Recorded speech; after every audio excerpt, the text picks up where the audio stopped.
This episode is brought to you by Naked Fig Soap.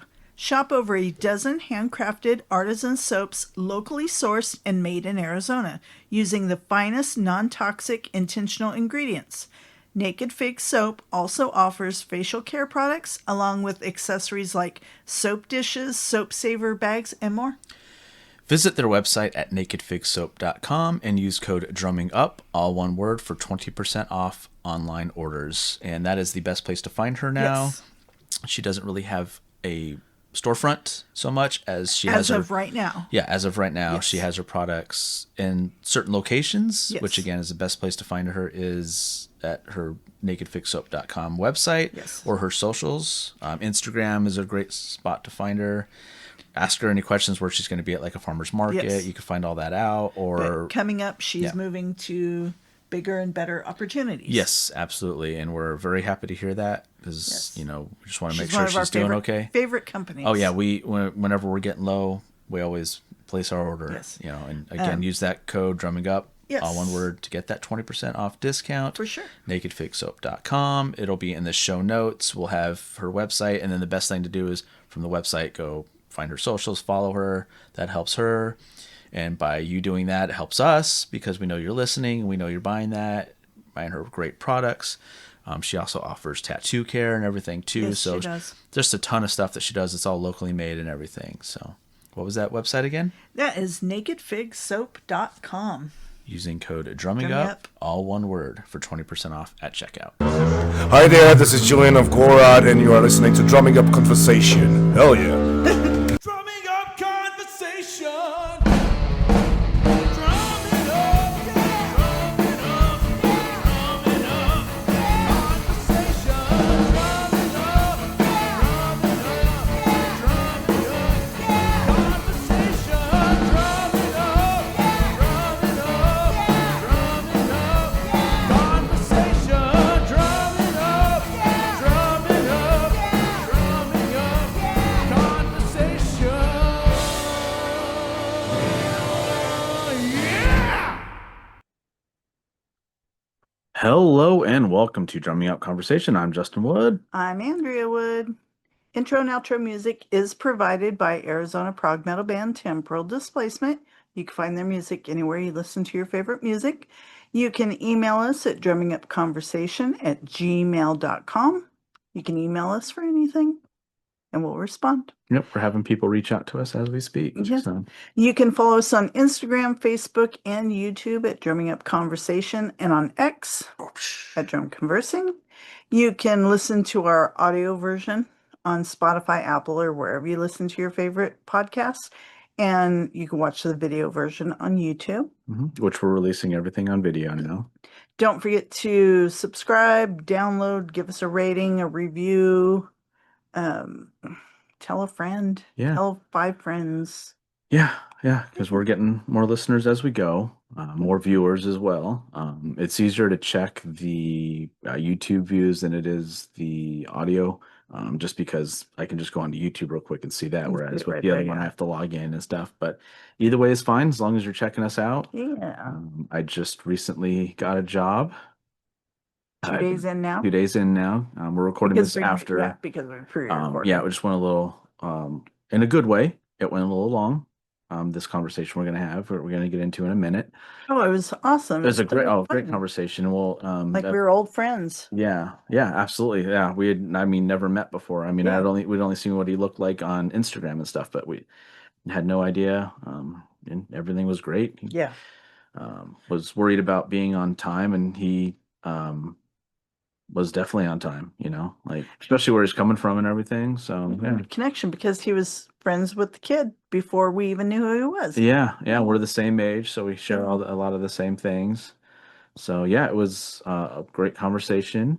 Thank you, Madeline. She's the one that set it all up. She brought us It was awesome. some of his coffee, and Coffee's great. his coffee's amazing.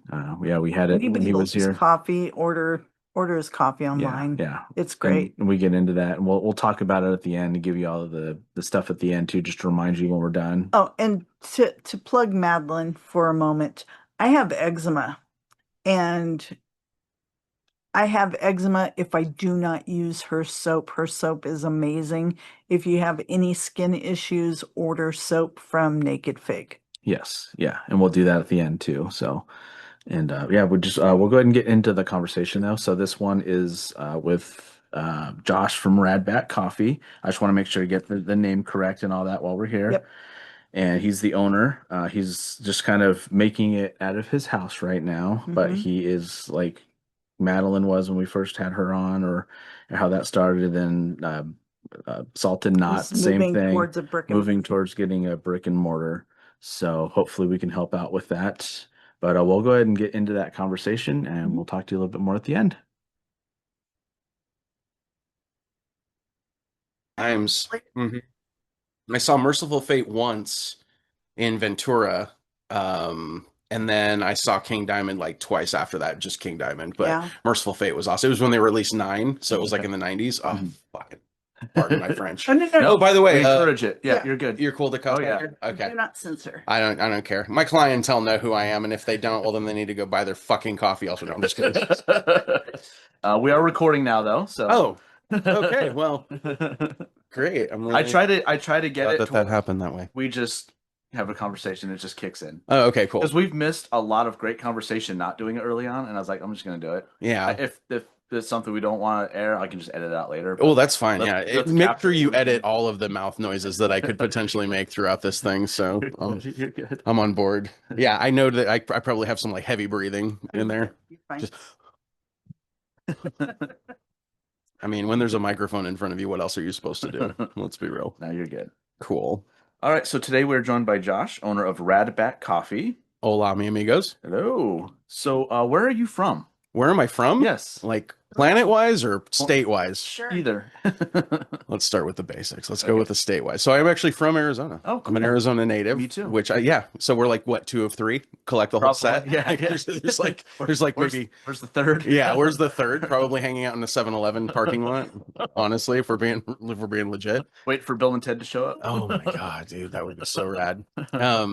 Not to segue, but isn't it like the old school Circle K that used to be there? Yeah. Did you guys make it out when they did that thing when they did because they were closing it and No, everybody we showed didn't up? get to, but I had been there before. Yeah. Just in general, anyway. My friends live right down the street from it. I but, grew up like, at Rain Rural. Oh, so I was right near it all the time. It was Yeah. up the street. and you don't even think about these things. And then like the other scenes, like, you know, everybody talks about Metro Center, but nobody talks about the scenes that they filmed at like Los Arcos, and nobody even remembers Los Arcos Mall. And I'm like, oh man. So it's weird to meet natives and then you start Sure. talking about things Yeah. because and you know. stuff like, oh yeah, that's right, Los Arcos. I forgot about you, and then you bring it. I'm like, oh yeah. Yeah, it's wild. It's wild. So I'm gonna just go ahead and Yeah. batten down the hatches here real quick Yeah, because do it this first. podcast is gonna go all over the place. So I know that you love have that. these questions here, and we're gonna just get to 'em. we'll hit them off. We'll hit them. hit 'em. But we're gonna go 3 tickets to the Tangentville Express, and I will be your conductor. And here we are. You're good. I'll check tickets. Perfect. Are dogs allowed? Absolutely. Okay, cool. Dogs? Okay. Are you guys? Dude, I like animals way more than people, and I didn't Same. talk about that too Same. much.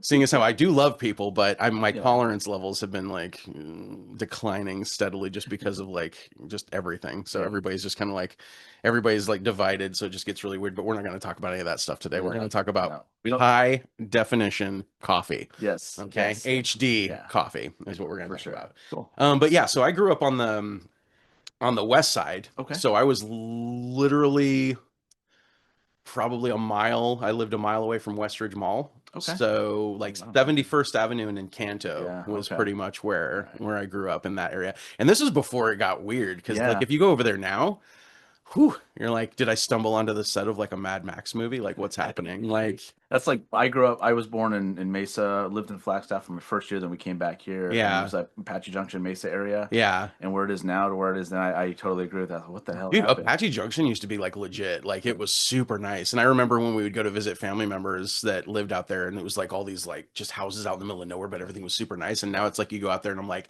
I'm scared for my life. What's going to happen? Do I need anything? Well, I call Mesa like Phoenix East. yeah, so, that's what it feels like. And And you, it's the train and all that, and it's like a bunch of just people, just yeah. homeless people and stuff. And I'm like, you head on a swivel, like this Yeah. isn't my Mesa. Yeah. What the hell happened to it? And, It's Chandler, at least that's where I spent most of my time, is still really nice. yeah, I love Chandler. I love Gilbert. Mhm. I haven't been out here in a long time, like Santan. It's This huge is now. nuts now. It's insane. This is like another like a complete city now. Like you all don't even have to leave this area. You have Mhm. everything. Mhm.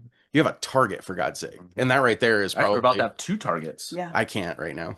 On a scale of 1 to even, I can't. So no, Target's one of those stores. It's like if you have a Target, you pretty much are like now you're your own self-sustaining ecosystem. You can all Yeah. pretty much do whatever you need to do. Yeah, we're getting a Winco over where the Home Depot is over there and stuff like that. So like, yeah, And there's- Winco is the bomb. yes. Oh, Grocery store. In fact, can I just do a plug? Sure. Winco. Shop at Winco. This Yes. is Josh from Radback Coffee. Shop at Winco. yeah. No, they're great. Fantastic savings There's- passed on to you. There's times at like 10 o'clock at night, we're like, oh shit, let's just go to Winco. They're Right? open, and we're Yeah. gonna find whatever we need there. Yeah. And we're gonna find it Do inexpensively. you need 6 boxes of Hamburger Helper? Probably not. But at that price, why the hell are you Yeah, not going to buy yeah. 6? And a bao bun steamer. And Yeah. some bamboo skewers. Right? Yeah. And then you go through that one section where they just have like random things like, oh, I don't know if I need this like American flag Tupperware set, but by God, I think this is going somewhere. 4th of July is right around the Yeah, corner. 4th of July is right around the corner, and I should show my patriotism.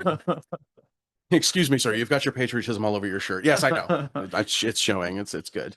But yeah, Winco is like one of those stores because I used to. So I did move up to Oregon. So funny story. Well, not funny. I got divorced back in like 2012. Because I'm way older than I look. So when I tell people that, they're like, wait, what were you, like 20? And I'm like, no. But I got divorced and moved up to Oregon, and that was my first introduction to Winco because I don't think we had any here at that point. Probably not. And it is like an amazing store. Yeah. Like, and I don't mean to boast about No. it. Like, I don't get Go paid for it. by telling people Winco's a good store, but if you haven't gone to a Winco, people that are listening to this podcast, go to Winco. Yeah. And it's 24 hours. Yep. So if you This miss, is the if last you one miss, since COVID. yeah, So- if you miss the heyday of going to like Walmart at 4 o'clock in the morning just to watch questionable genetic heritage, then you need to go to Winco at 3 o'clock in the morning. I guarantee you, it's the same experience, maybe cleaner.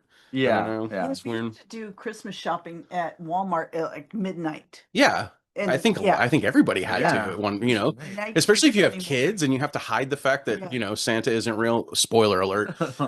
Like you have to hide that fact, so like the Yeah. parents would have to wait until everybody was asleep and then bolt to the store to get all the stuff that they knew their kids were going to want.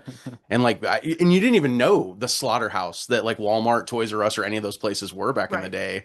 You have to hear the horror stories later from your parents and grandparents like, oh yeah, we were like fisticuffs in the parking lot over a Batman action Yeah. figure circa 1989. Oh. Okay, cool. Enjoy that Teddy Ruxpin fucker. Yeah, right. Yeah. Yeah. I hope you're happy. This was the last fucking Simon they had. And I'm like, okay, sorry. Thank you. Good thing I didn't get into like D&D tabletop gaming back then, because then that would have been even worse. Then they would have been like, are we doing this for the devil? We don't know. But it is what it is. But yeah, so Arizona's always been a home to me. I come back and yeah, this go around I've been back I think since 2000. I want to say it came back in 2016 Okay. and just been plugging away ever since, Hmm. doing all this other stuff. But I'll let you lead.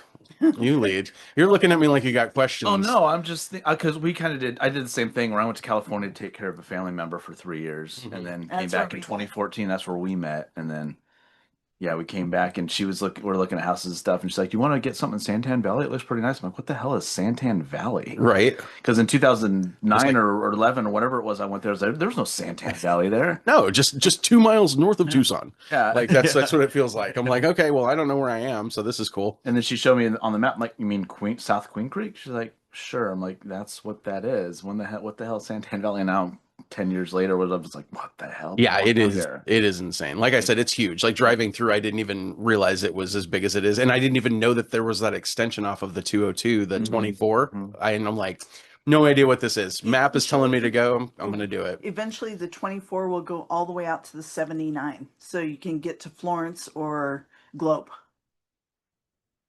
We've come too far. Have you been on Ironwood recently? No, Oh my God! It used to be all desert. Now it's all houses. I don't know I don't know how I feel about that. Yeah. Part of me is like, because the desert's cool, Mhm. and I do appreciate the aesthetic of it. But then when you come in and start developing and stuff, it kind of like ruin. Like, Well, You know that what I mean? is I think it's just- Superstition Mountains right there, and it's like I love seeing that. Like, don't take that away from us. There's so much And there great used to be so much landscape around here. Here, and Yeah. now I think there's one cotton field near us, and that's it. And that seems super strange. Yeah, and then when a cotton t-shirt is $60 and people wonder why, then we'll tell you why. You know? I'm not gonna lie, I've paid more than that for a Yeah. cotton shirt, but it was a Tommy Bahama, so I kind of had to. It's a plain cotton t-shirt. And it was really embarrassing because I was trying to impress this girl that I was on a date with, and we went to Tommy Bahama to eat, and I'm like, oh, I should probably drop $175 on a shirt in front of her so that she thinks I'm balling on a budget. I took the shirt back.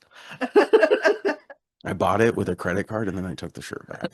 That's where I was. That's what level of like insecure I was at that point in my life, where I'm like, surely they'll like me if I have money.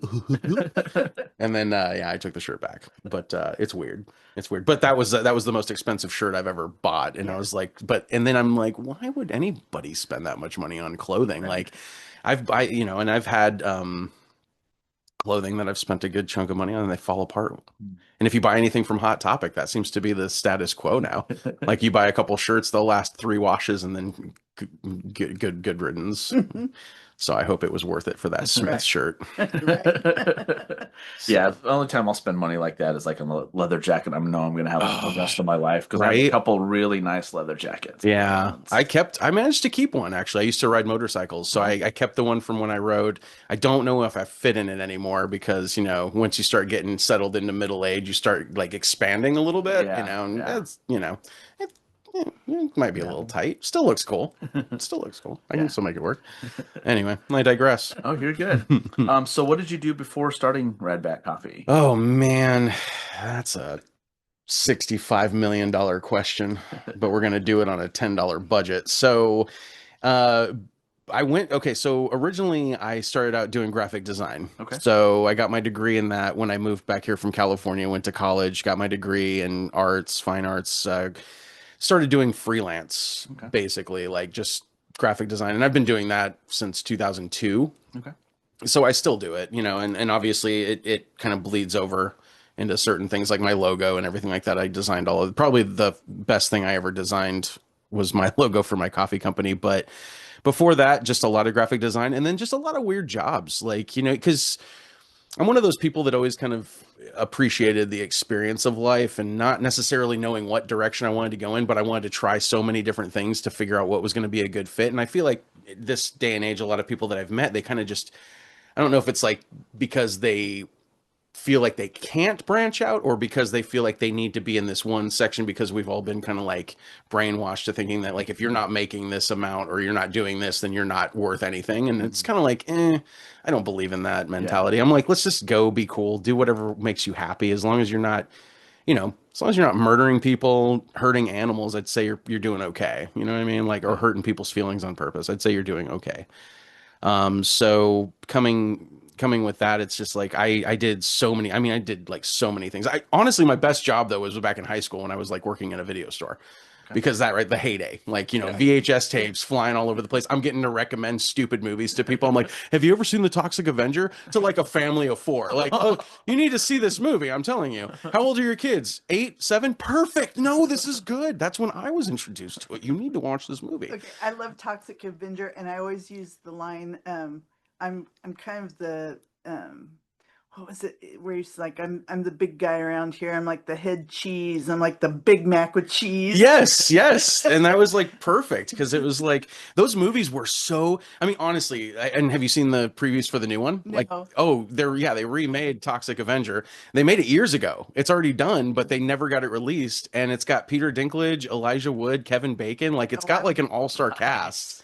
And Peter Dinklage plays the Toxic Avenger. Oh, no. Yeah. Oh, boy. So they completely are going in a different direction, but the design of him is amazing. Like if you see it, like you have to look at it. I'm out of all of the, because at this point, when it comes to Hollywood or anything like that, I just feel like everything's like a cash grab. But this is one cash grab. I'm like, okay, you can take my money only because like I can tell whoever put work into this respected the original gnarliness of the source material. Like the Toxic Avenger was one of those like movies that once you see it, you have 2 directions to go. One, you never watch another movie, or you go down a path of like, let's see what other trash is out there. And boy, oh boy, did I discover some trash. But so working in video stores, I've done print shop work, I've done oh my gosh, I've done like executive level work. I was like doing loans, like home loans and stuff like that for a while. Like, so I just went all over the place just to try to figure out what my fit was. And I always came back to the arts. I was always like, I like arts, I like people, I like doing all this stuff. And then the coffee thing, surprisingly, was something that I had wanted to do back in high school. I had this idea of like running like my own little coffee shop because there were like where I lived in California, we had Starbucks, which I've never been a fan, honestly. I it's like I don't know. I don't know how you can like how you can mimic the taste of what coffee beans would taste like if you like, I don't know, filter them through like singed donkey hair, but that's like kind of what their coffee reminds me of. It's like super brutal. And never been a fan of it. But there was like this really cool little coffee shop that we used to go to, like me and my friends in high school. And I was just loved the vibe because you'd go in there and it was like you were almost in like a John Hughes movie-esque kind of like feel. So, and that's kind of what I was like, oh, that would be really cool to do that. But I put a pin in it, never touched it again What until coffee place was it? it was called like I it was somebody's name. I want to say it was like Jill's Coffee or something, and it was just like just a real like weird homey vibe. Like you'd walk in and be like, "Oh, this is cool," and like you and it was like people like we had college kids in there studying, or you had us just sitting there BSing. They had like this really cool patio, and it was just really nice. And Like it was in a Coffee really Rush here then. sort of like Coffee Rush. Yeah, Yeah. it was kind of like that vibe. 'Cause that was our favorite. Like we just go do stuff. and yes, everything. and I've just the vibe's great. They're good people. Yeah, and when I go in there, when I go into Coffee Rush and I see the same people there, I'm like, Yeah. that speaks volumes Yeah. to me because that's the one thing that you don't get usually with like places, like the corporate places. But so when I came back out here, I kind of fell into another weird factoid about jobs because I know I'm all over the place, and this is fine. This is like an ADHD nightmare. So who needs attention deficit, let alone in high definition? But here we They're are. on the same with Squirrel. Yeah, right. Yeah. Attention deficit hockey. So that's where I'm at all the time. So anybody listening to this that has issues with that, they should be able to follow me along just I perfectly. actually prefer to watch these types of podcasts. Okay, anyway. good, Yeah. because nobody's going to get anything out of this that's going to be worth a crap, so it's fine. But so back in 2009, I started doing stand-up comedy, and I did stand-up comedy for 10 years, and I kind of built like this weird little cult following here in Arizona. It disappeared when I left for Oregon, but then I came back and did a couple of shows. I don't know if you two remember like the venue Livewire that was out in Scottsdale. Yeah. That was like one of my last shows. I did a show there. Before that, like I think one of my biggest and best shows, and because this is like one of the moments that I was so proud of myself because you take this guy that I nobody knows who I am. I was going by a stage name. I didn't have any like I was like protecting my identity like I'm some sort of superhero. I'm like I can't let my family know. I've got to become something different. It's like Duke Silver. Yeah, no, but I chose this name that was going to be the name of my band in high school, and it was Ficus Malloy. And I have no idea where that name came from, but I had written it down on one of those like peachy binders or like folders in high school, and I came across it, and I'm like, Ficus Malloy. Okay. I never did anything with that name, so I used that as my name. So I would go do comedy shows as this Ficus Malloy character. Nobody knew who I really was except for my close friends, and people thought like because I had my background in graphic design, so I was designing the posters for my shows, and I wasn't doing like the open mic nights. I tried to do the open mic nights, and it was a completely weird experience. And it kind of catapulted me into just doing solo shows. It was really weird. And if you have a minute, I can tell you. I'll try to break it down as quickly as possible. But do you remember Hollywood Alley? Yes. Okay, so Hollywood Alley gave me my first break. Nice. And what ended up happening was at the time I was working at Verizon doing tech support for them. And I had a bunch of coworkers that were always like, dude, you're so funny. You need to go do something. And I'm like, I have stage fright. I don't want to do this crap. I don't want to do stand-up comedy. Yeah. I just don't. Yeah. And even in college, when I would give presentations, people were like, dude, you're so funny. Why are you doing graphic design? You should do comedy. And I'm like, I don't want to do comedy. That's why. Because I want to do something that's a little bit more like whatever. Because I see the soulless husks that people become when they're in the entertainment world. And like, that's going to go one way or another. And that may piss people off. It may not. But I know a couple people in the entertainment industry that are just like burned out, and they become like a completely different person, and they don't even know who they are anymore. And it's just, I didn't want to go down that path. So I was like always staying away from that because I know who I am as a person. I don't want to get corrupted by anything, especially like money or fame or any of that crap. So I'm like, I don't want that. That's not what I want to do. But they managed to talk me into doing an open mic night one night. So, and Hollywood Alley at the time was doing open mics. So I call them up like 15 people from work committed to going. And I called Hollywood Alley up and I'm like, hey, you guys are doing open mic nights, blah, blah, blah. And the guy was like, well, actually the host for open mics, he like quit. So we don't have anything going on. And I'm like, oh, well, I've already got like 15 people that want to come out. Is there any way that you could just set up a microphone on the stage and I'll just do like 10 minutes? That's all they want to see, like, honestly. And Ross, who was the guy that was running Hollywood Alley, was like, yeah, we could probably do that. That's fine if you want to do that. And I'm like, okay, cool. Because I'll guarantee at least 15 people that are going to buy drinks from you. So like, that's cool. I had no material. And then I don't even know how it happened, but that 15 people turned into 75 people. So like all of a sudden, all these people show up at Hollywood Alley. I have no material. I have nothing. I was like, okay, I don't know what to do. Thanks. Good night, guys. Yeah. Ross is like, who the hell are you? And I'm like, I don't even know, man. So they come out, we do this show. I had no material. The show went on for like an hour and 15 minutes. And that was it. I thought that was it. I was like, okay, cool, I'm done. And I didn't, and I was just like, whatever. And then I get a phone call from Ross like 3 days later, and he said, hey, would you ever be interested in coming back and doing that? We had some regulars that really thought you were funny. Nice. And then from that point, like the second show I did at Hollywood Alley, it maxed out occupancy. They had like 175 to 200 people in there for this show for somebody that nobody even knew who I was.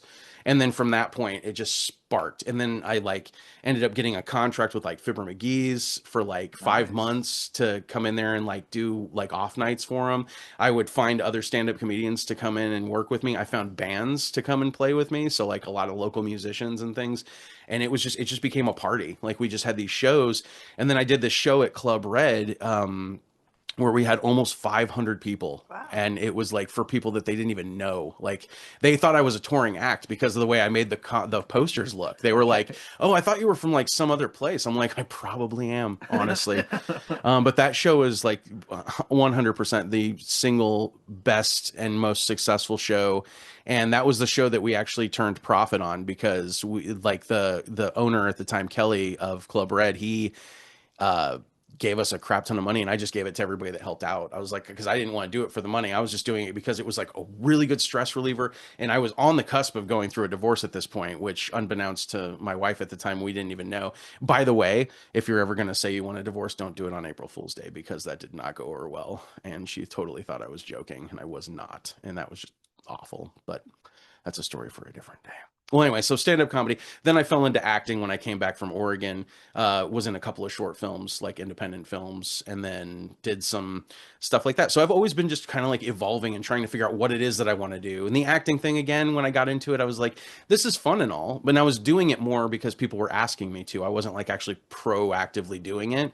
So I would do these things like what I considered favors, and then all of a sudden the favors were paying off, and like I was winning awards and crap at these like stupid movie things. And well, they're not stupid movie things, but I was winning awards at these movie things, and I'm like, oh crap, okay, well, am I onto something now again?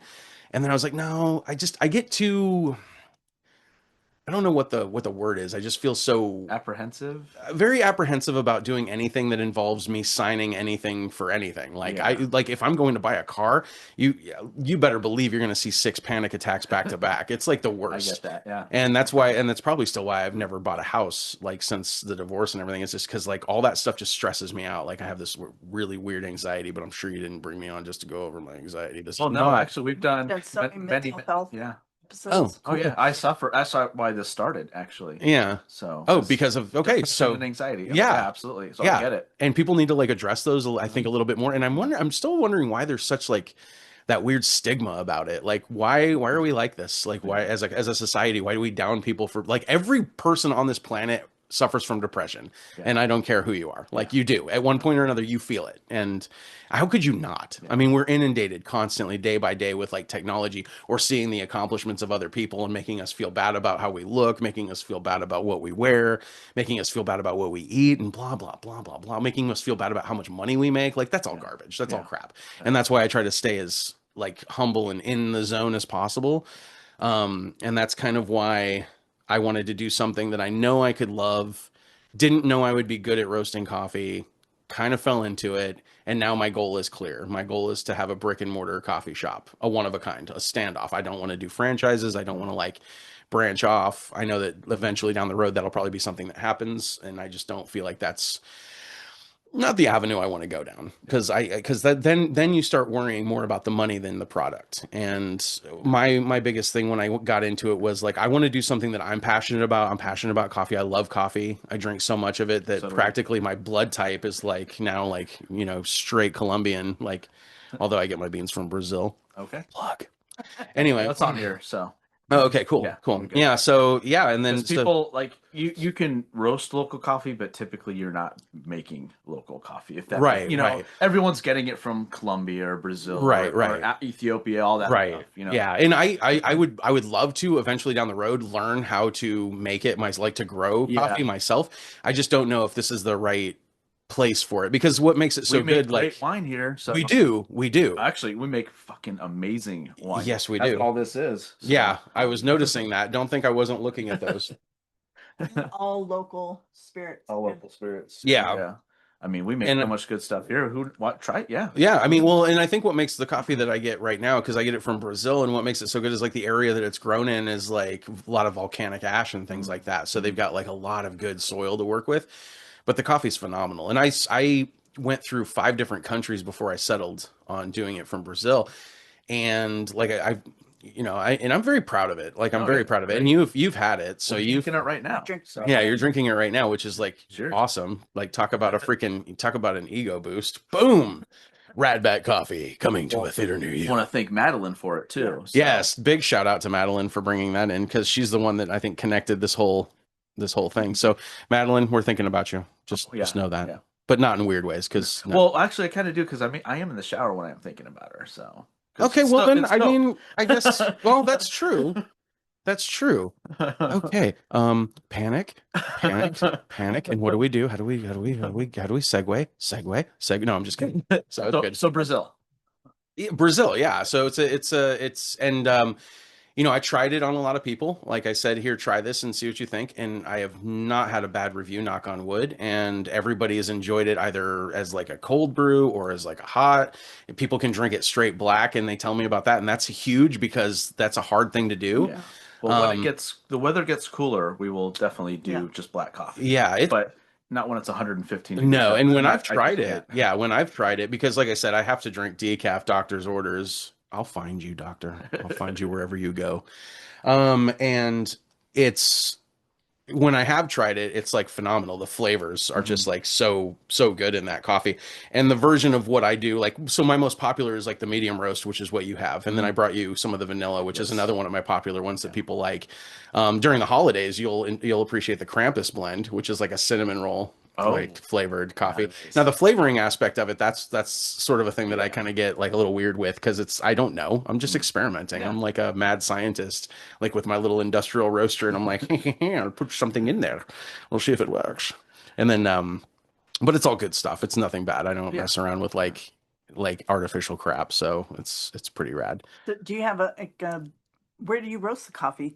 So I roast it from home. Yeah. Yeah. So I just bought like I put about like $1,200 into like a mini industrial roaster. And it's like, it's still countertop size, but it is a powerhouse. And that thing has like, I've already burned through literally like over 300 pounds of beans since I started in August, The thing is burning. And it doesn't seem like a lot, but 300 pounds is a lot of beans, especially when my bags are like, I think like somewhere between like 10 and 11 ounces. So it's like, that's a lot of beans to go through.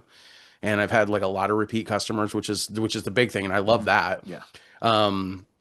I've got some like, and they're all over the US right now until I get like international. But the thing is I'm also trying to keep it as fresh as possible, because that's the other aspect of it that people aren't taking into consideration, is that I learned so much getting into this industry, like doing research on coffee beans. So what a lot of people don't realize is when you go to the grocery store and you're buying a bag of beans, those are already stale. Like the been stale for beans, like a year they've been probably. stale. Oh yeah, they go stale pretty quick.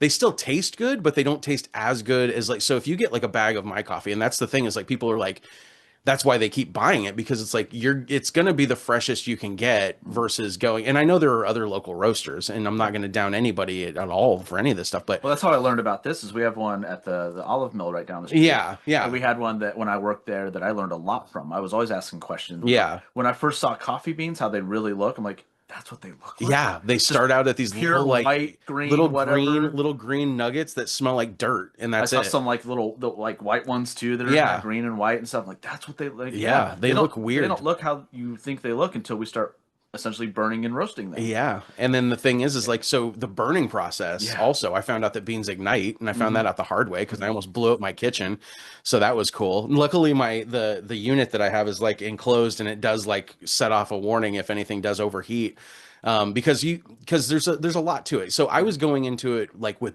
base knowledge, like nothing. Now you go to some places, like you go to roasteries or something, and you'll see that they have like a whole computer setup that does all the analytics of what's going on, how the beans are transforming.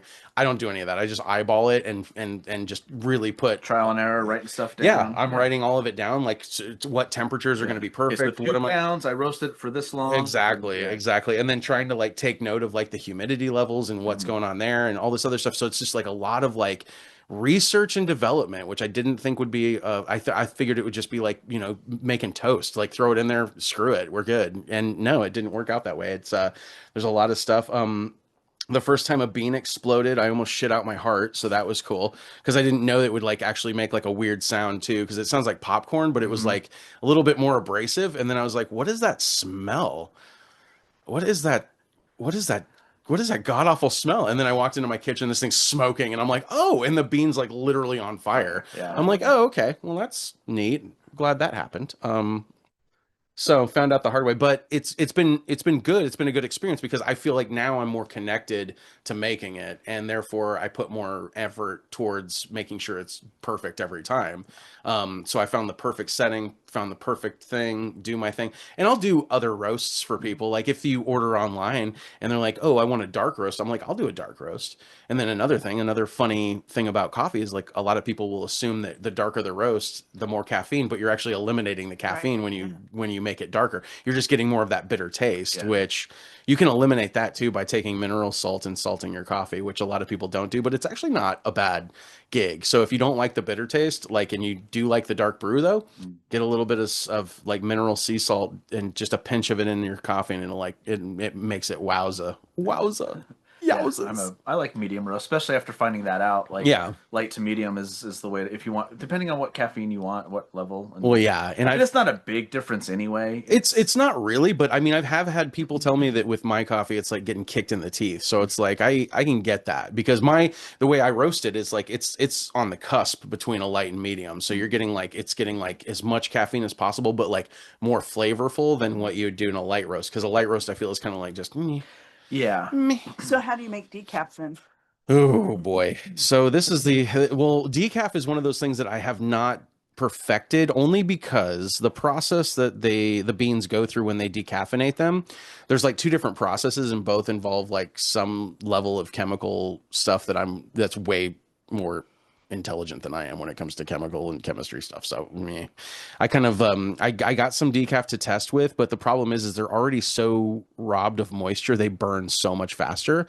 So finding the perfect temperature, and I mean I've gone through, what was it, 25 pounds of decaf beans, and I still have not perfected it because there's just something that I can't figure out in it. So for now my decaf is on the back burner, literally, and I'll figure it out down the road. But also another thing is I couldn't find a supplier to give me Brazilian decaf. I could only find Colombian decaf. So that was kind of also another thing. And I'm like, Colombian decaf, so like, it's so basic. Like everybody carries Colombian. I feel like Colombian's like the what do you want to call it? The baseline of like coffee out here or anywhere really. Yeah. I think that's pretty much everyone that you get. So I wanted to try something different. And, honestly, looking at like some of I did like a poll when I first started, and I think it's like less than 10% of people that even order coffee want decaf. So it's like, I just kind of was like, all right, well, I'm going to give the people what they want for now.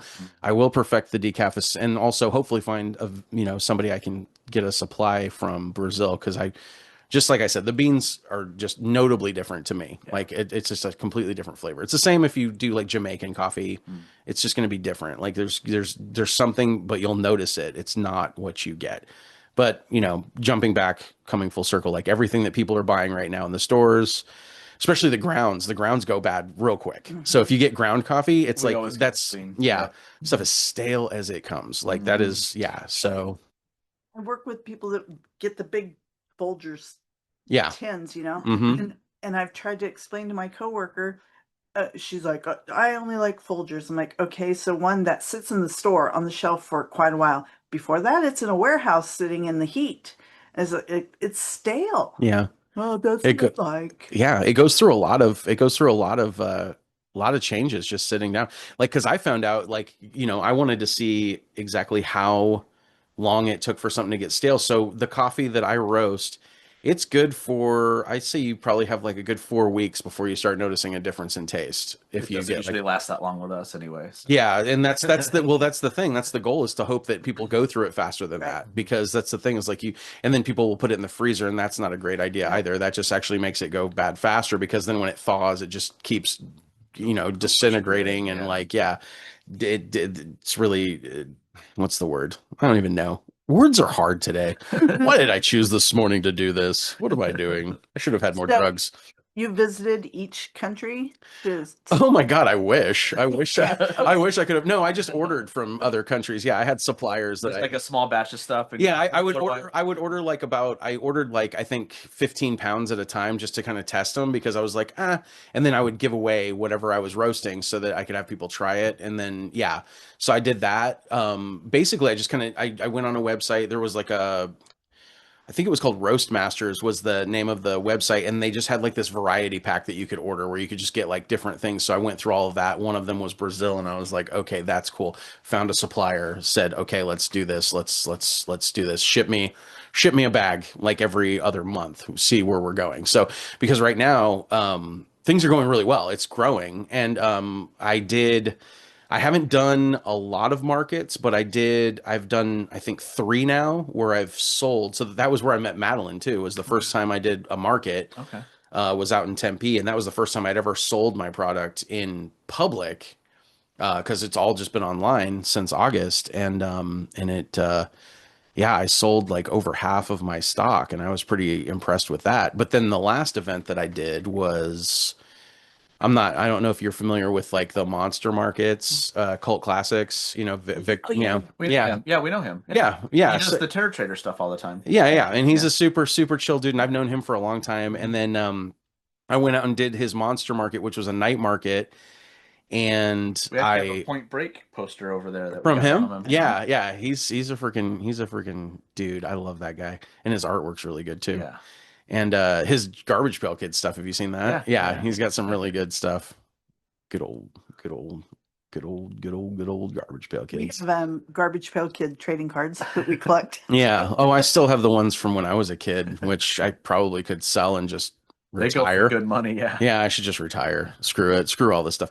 Well, anyway, so I went and did his event, and that was the moment when I was like, I'm onto something, because I overkilled myself. I roasted my ass off for like a full solid week to get like 40 bags of coffee, and then I sold out with an hour and a half left of that event. So I was like, okay, so now I'm onto something. And people were already going home and posting videos because they were already making it, and I'm like, oh, okay, holy crap. So I was like I was very like very proud of what I did, because I'm like, okay, people like this. And then it kind of turns into like, maybe they're not buying the coffee as much as they're buying me. And personally, I think I'm a scumbag, so whatever. No, I'm just kidding.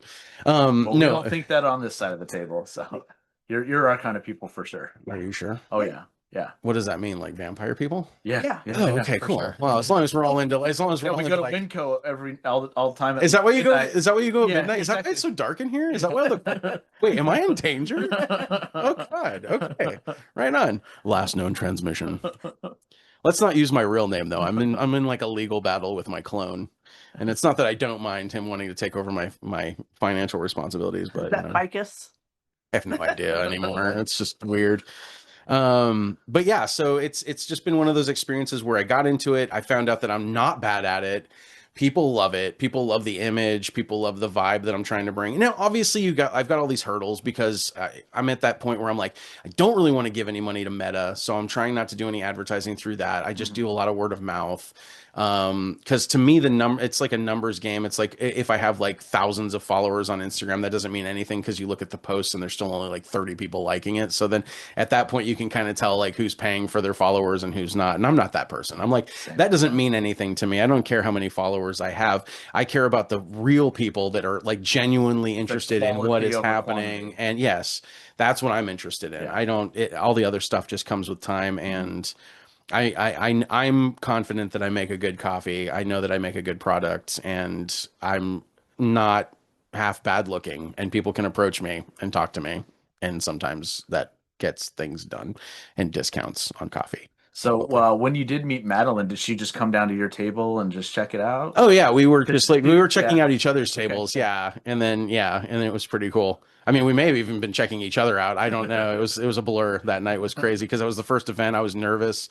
I'm like sitting there like freaking out, like, oh my God, does anybody even want to talk to me? And then people did want to talk to me, but then you also have those people that just want to like hover and talk to you. But then it starts going into conversations that are like not what you're doing. Like, oh, so how old are you? What do you do? Like, what do you do for fun? Like, and I'm like, well, I'm trying to be friendly. Coffee, yeah. Yeah, I'm trying to be friendly, but at the same time, I'm like, please stop interrogating me. Are you a cop? Because like I can't even tell you how many times. It's not from Colombia, don't worry. Yeah, right. Yeah, this is Brazilian, This is buddy. Brazilian, different. It's gonna knock your socks clean off. Says no cocaine in it, I promise. There's no narc. Yeah, there's nothing. Yeah, there's nothing in this coffee that's gonna like mess anybody up. I mean, it's definitely like I said, it's gonna probably make your heart do some like Neil Peart drumming, but you won't do anything crazy. But yeah, so it's just like it's a vibe. I like it. I like the people that I've been meeting. A lot of the opportunities, and people aren't jerks. That's the cool thing. Like I've learned that like I was always afraid because I'm afraid like, oh, if I'm going to be in something like I'm starting my own business, I'm going to meet other business owners and they're going to be like standoffish, or they're going to come off as pretentious or make me feel like I'm stupid because I'm doing something. And nobody's made me feel that way. Everybody's been very like uplifting, and it's awesome. The community here in Arizona, like the vendors and like people that do their own small businesses. The wine community is amazing. Oh, They they're help each other out. yeah, They're like, absolutely. hey, when you had a monsoon, how did these grapes do when you had that monsoon? Oh, you know what? Here's what you want to do if that happened. Yeah. They're like, it's not like in California, like, Napa and all that shit, where they're like, no, I don't want you looking at my stuff. I don't tell you what I'm doing. You don't get any Everyone of that. out There's there like is- transparency with everything. Yeah. And people I bet answer you've my had questions. People come up to you and go, hey, how do you roast your coffee? Yeah, Or- and I'll tell them exactly Yeah, how I roast my exactly, coffee. It's yeah. like I'll tell you exactly what kind of roaster I have and everything. Yeah, and they'll just be like, hey, I have some tips for you. Like if you've done this and you've had this problem, here's how you can kind of work with it and stuff like that. Yeah. Everyone's great out here. Yeah, and Madeline's always talking about buying other people's soap and trying it out. And oh yeah, and I think it's important because you want to figure out what's going to work and what's not. And like, there's a lot of, I mean, there are a lot of local roasters, and I've gone in and checked them out, and I support like everybody. I'm like, we're like a family, a community. Why not? Until some asshole shows up and says, "Oh, do you like my bad bat coffee?" And I'll be like, "You son of a bitch!" No, I'm just kidding. Because like we'll wait until that happens, and I'll be like, "Oh, you mother," it's fine. But no, everybody's been very like just welcoming, and truly like it's a learning experience. And I've also had, I have you guys know Spooky Swirls, right? Yeah, so I took them some bags of coffee. We had them on. Oh, you did? We had Yeah, I had them Lola and on. Chris. Yeah, Yeah, I had we them went out on there and everything. Yeah, Yeah, I had them on my podcast years ago, like We before actually- we had Lola on as she was competing on that. Yeah. Oh, nice. Yeah. Yeah. They're amazing. Like Oh, they're the best. I love them so much. And I went in there and dropped off a couple bags of coffee, and they were using it for their tiramisu, and they said that people were digging it. So, and they were also trying, like, that's just how they are, though. I've had your coffee then in the tiramisu. Maybe. Before I've actually drank it then. Maybe if Probably. maybe because like Because when would this have been? this would have been like a little over a month ago. I think I dropped Okay. it off. Yeah. So if they You used got a it, tiramisu. so if they used it, yeah, it was probably in there. There you go. Yeah, because Lola was like, "Yeah, I want to put this in," and I'm like, "Yeah, do it, do whatever you need to." But I love them because their image is freaking amazing, and they just make good freaking. And she's so humble. Like you would Oh, never yeah. think she was on a Halloween baking championship No. ever. She's like actually because when she got kicked off, I'm like, oh man, we're so sorry. She's like, why? I'm Yeah. one of two people on that It's show the that had a best brick thing and that ever mortar. happened. Like this, I'm gonna get T-shirts now that say competed on Food Network and Yeah. FRS. She's like, this is the greatest thing that happened to me. Yeah, She's and like, it was I'm amazing. glad someone else and won. and Yeah. when I watched that, I was like very proud because I was like, dude, because I like back in during pandemic, I started a mini podcast where I would do it, and she and Chris were on the show. They were one of my first guests, and they were like really freaking awesome because I just found them through Instagram, and then they followed me, and I'm like, oh, that certainly must mean that they want to contact and communicate with me. That's what happens when people follow you on Instagram. Start DMing them. That ought to do it. No. And then brought them on, and we just had like a really good time talking and stuff. And then I've been in to visit them a few times. And then they were actually, and this is one of the things that was cool, is like in the plaza that they're in, there were like there's a couple of storefronts, and they're like, you should look into doing a brick and mortar, and then I'm thinking to myself, if I do a brick and mortar in Chandler, that's going to be awesome, because then that means, because right now currently I'm living in there all the time at Zia, and that's what I'm saying. If Terror because I know for a fact everybody from Zia would come to my shop and get coffee, and I know for a fact, because I already told Chris and Lola that I would carry their products in my store if they want to carry my stuff, because I have no problem cross homogenizing that stuff, because I would support them until I'm blue in the face. I also know 3 people that are bakers that have already like shown interest in baking for me, and I'm like, okay, well, you could even do like a Spooky Swirls line, stuff like that. Honestly, I would love to do something like that, because I'm 100% like I'm not like a hardcore horror fan. I love horror, but also I feel like but I'm like an old school horror fan. Like I really appreciate the stuff that came from my generation. And I've watched a lot of the new stuff, and honestly, some of it's hit and miss. Like I know a lot of people like go gaga for like Terrifier and stuff, but I'm like, it's not really one of my vibes, because I'm not like super like gory. To me is just like it's kind of like, okay, that's neat and all. But realistically, I can watch like a couple of news, segments and probably get the same effect. You know what I mean? Because that's the day and age. My favorite genre of horror has always been something like what you don't see is more terrifying than what you do see, and a lot of people don't take advantage of that anymore. And I love like Rear Window, where you're not sure if the guy did it or not. And that's like the very end, one of the weirdest and creepiest movies ever made. There's nothing to it. No, we were talking about that the other day. It's just like a camera in an apartment complex. That's it. There's no traveling around, nothing, and just like, and you're on the edge of your seat the whole time. It's so good. There's certain points where she breaks in and steals the ring and stuff, and you're still like, well, now she's breaking in, and they don't know he's done this or not. Exactly. It's so cool. And then he shows up, and you're like, oh crap, okay. And the flashbulbs going, and he's just just sitting there like, oh, you gotta run, get out of there. What are you doing? Sorry, that was the best Jimmy Stewart I have. What? I'm stuck in this chair. Sorry. Okay. Sorry. Awesome. It was funny because I was in the hospital a few years ago, and we were in the hospital for like 30 hours. And Perry Mason came on, and Joseph was watching. He's like, I don't like this motherfucker. Why don't I like? I'm like, Rear Window. He's like, because that's Raymond Burr, man. And then you like him again when you see him in Godzilla, and then in Godzilla 1985, which was. Wow, man, what a piece of cinema that was. But yeah, I've always loved movies like that, where it's like for example, one of my favorite horror movies is The Changeling, like from 1980. And it's a classic ghost story. You see jack shit through the whole thing, but it manages to scare the crap out of you. That's why Jaws works too. Oh, exactly. Like that's what I'm saying. The less 2 or 3 times you see it, like, holy shit. That's the less I see, the more terrified I'm gonna be. Like if you just bring something like full, like it's just there, it's like, okay, cool. Yeah. Like that's kind of why movies like Friday the 13th and stuff worked, because you didn't see the killer until the end, and then you find out it's this crusty old lady, and you're like, what are we doing here? And why are you wearing that sweater? Come on, really? That's your choice? That's what you're going with? Okay, whatever, fine. And then you bring Jason into the mix, and it just like, and then all of a sudden it became like the Mega Man of like horror movies, where it's like, we're just going to continue making sequels for no good goddamn reason. We're going to go into space too. Yeah, and it was the same movie every single time, but it worked. Paramount knew what they had. They're like, you know what? Fuck these kids. And they just kept making the same movie. And all it was like this cautionary tale of don't go camping, don't have sex before you're married, and don't do drugs. Otherwise, a freaking maniac in a hockey mask is going to just basically throw you into a tree while you're in a sleeping bag. Not until the third movie, though. But not until the third movie. He doesn't even have the hockey mask until the third movie. And that was the 3D one, which was like, really, that was a ballsy move too on their part. Like, oh, hey, let's do this. And then you're like watching it and it's like, this is comical. Like, this is bad. Yeah. So the fact that they even were able to like recover from that speaks volumes about that particular character in that story. Freddy worked because he was comedy. He did. Well, yeah, You know, but he so- wasn't in the first two. In the first two, he was terrifying. Yeah. and then he became funny in the third and one. it still worked. And 'cause then it just- still yeah, worked. And yeah. but then because now he's fucking with the kids even more. Yeah. In the first one, it's like, oh, by the way, do you want to see me tear off my face? Do you have a minute? And he does, and you're like, ah, shit, okay. And then the second one, which was just, I remember liking the second one, but it was for like probably all the wrong reasons. But it just felt darker, and it was a weirder story. It was like now he's using this kid to like kill people in the real world, and it was just kind of a weird. But it was very tongue in cheek and very well done. And now it's like revered as like one of these like really cool, like, I don't know, like alternative horror movies to the whole thing. But, you know, Nightmare on Elm Street was always like a classic. We definitely should never have remade that one or Friday the 13th. Let's just stop remaking anything except for Toxic Avenger. Give Hollywood a chance.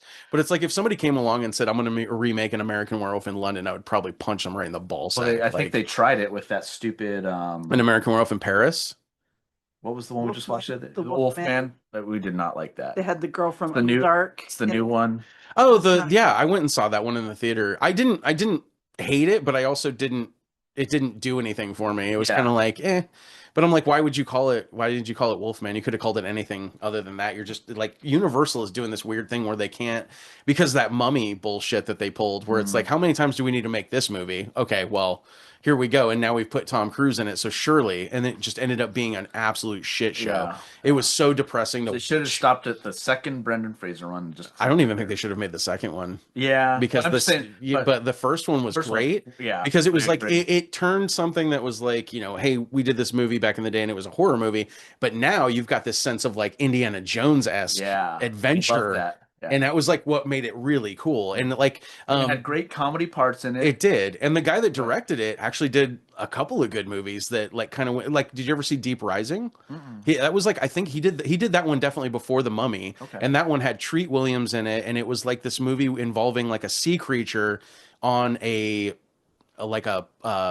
yacht, basically. And it was like really well done though. And it's the same kind of vibe though. You get this adventure, but then you've got horror thrown in, and it was really good. So that's one that I would check out too, because then Van Helsing was the follow-up, which I thought that was also depressing because we're trying to get all the Universal monsters on board, but we kind of like dropped the ball on it. So Yeah, they should have made that like a trilogy and just done it monster by movie kind of a thing. Kinda Yeah. like what Batman does. Yeah. With movies where we'll have the Joker and maybe another person in this one. Yeah. The next one will have these two in it. yeah. Or do like That a little yeah, bit. or you could do like the Spider-Man trilogy and just Yeah. like just shit all over everything on the third one. Like who cares? And I'm not gonna. Oh my god, I'm gonna nerd out for a second. You're good. I'm so sorry to your audience, but this is where I got irked. So you watch Spider-Man 1 with Tobey Maguire and Willem Dafoe. Fantastic movie. I don't care who you are. I loved it. I loved the fact that they gave him like you know, he had like actual like web shooters like in him. It was like organic. It wasn't like something that he made, because realistically, let's Yeah. put this into perspective here. Like you're going to tell me a college kid is going to be able to put something together that 3M company couldn't even make? Well, Come on. that and it's like the whole thing with me with because originally everyone's like, well, originally he did make it, and that's blasphemy that they didn't like. But he's has spider capabilities. Why wouldn't he be able to shoot? Exactly. So naturally? I loved that, Yeah. that they threw that in there. And the first movie was awesome. Second movie, awesome, because freaking Alfred Molina shows up as Dr. Octopus, and you're like, dude, this character's One of the great. best heels in They movie start- cinematic history. Yeah, he's and- always a bad guy. Indiana Jones. He's the one. Yeah. That, throw me the Throw me the idol. Yeah, The idol. Bones. throws the whip down. Yeah. yeah. He's like, but then you see him with spikes in his head later, and you're like, fucker. Yeah. But the it's like karma, bitch.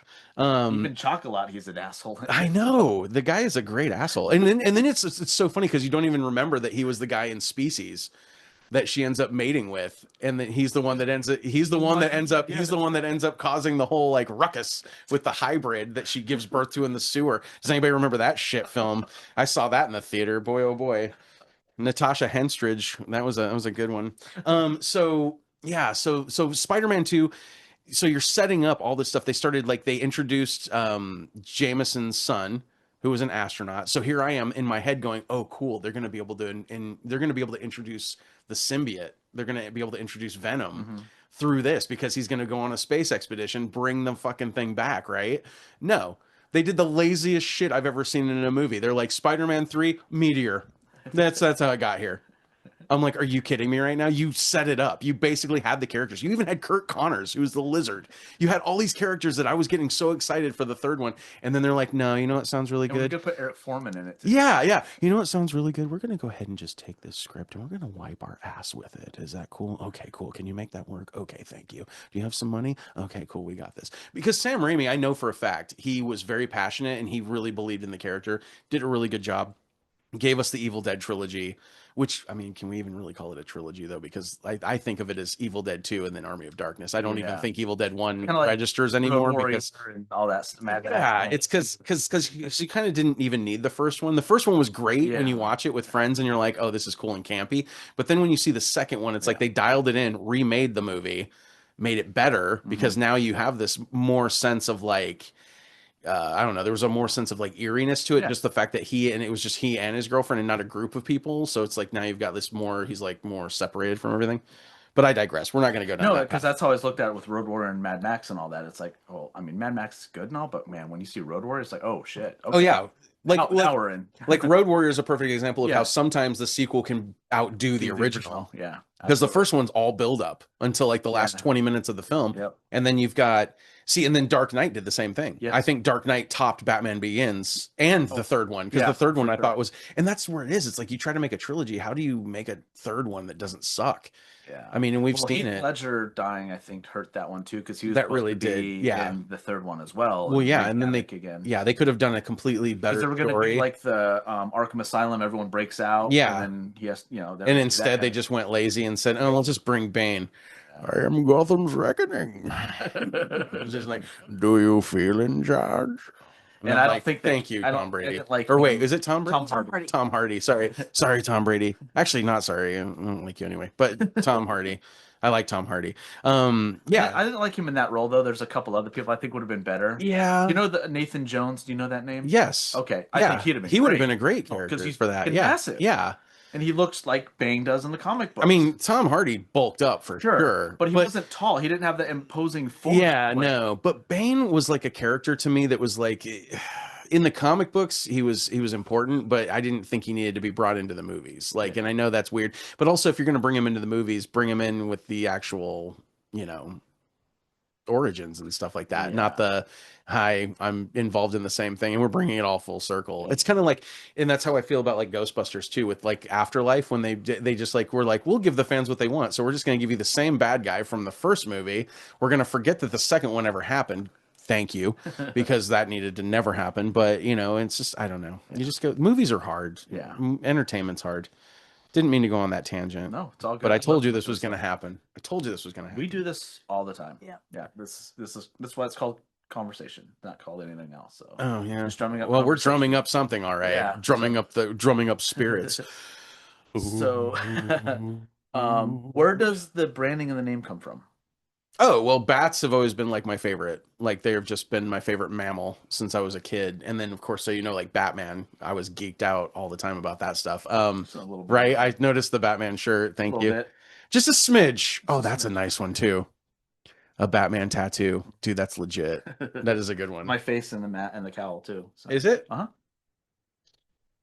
So you're Batman? I am Batman. So do you go out at night and beat people to a pulp in Vampire Fan thing, Valley? Yeah, for sure. Oh wait, are vampire or Batman? Vigilante or dark force of evil? What are you? A little bit of both. Son of a bitch. Okay. I'm in danger. On the moon. Well,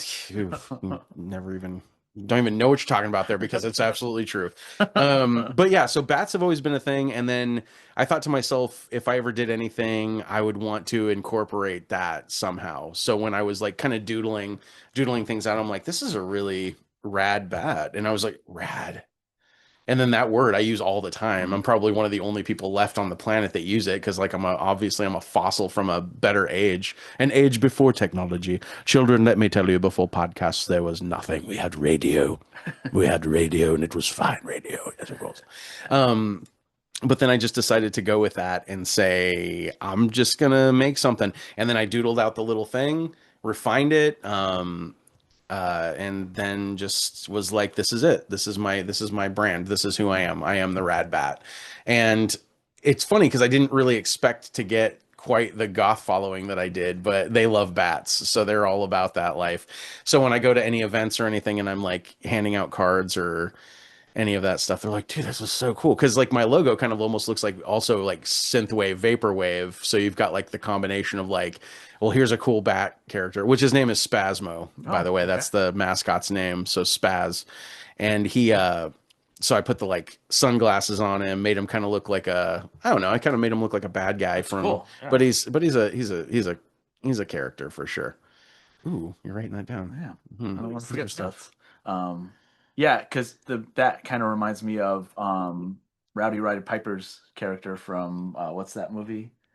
I'm here to chew gum and kick ass. They live. Oh, they live? Kind of Yeah. reminds. I don't know why, but it kind of just Yeah, so reminds when me I of like that a when little I bit, when doesn't I when I made that, it? That's awesome. that's that was kind of like the thing. Ah. You can have one of these too. That's my card. And then I brought you some stickers too, just in case you want to go vandalize anything. Hell yeah. Because I see those popping up all over. I've even seen them on a couple of cars, and that made me feel really cool. I was like, dude, get out. It's awesome. Put one on my cup right now. Ladies and gentlemen, she is putting a sticker on her cup as we speak. She's going peeling it off right now and trying to. Yeah, they're not the best, probably. I don't know. They make them really good, but they make them too good. Because then when you're trying to peel them off, I'm like, okay. That's how ours are. Yeah. Like, what the hell? Yeah, I So, get that. tell us about the Arizona Bat Conservancy. Oh, like the AZ Bat Rescue? Yeah. Yeah, so I met them a few months ago now. It's been a while. And they kind of wanted to see about doing some kind of a partnership. So I went out to their facility and just kind of scoped it out because I did not realize they were the only bat rescue here. So their name is not just clever. They are the Arizona Bat Rescue. They're the only bat rescue here. And yeah, they basically will just, if people find bats in their homes or like trees and things like that, and they can tell that there's something wrong or injured bats, they'll take them in, rehabilitate them, and then put them either back out into the wild or hold on to them until they can get to a better facility or whatever.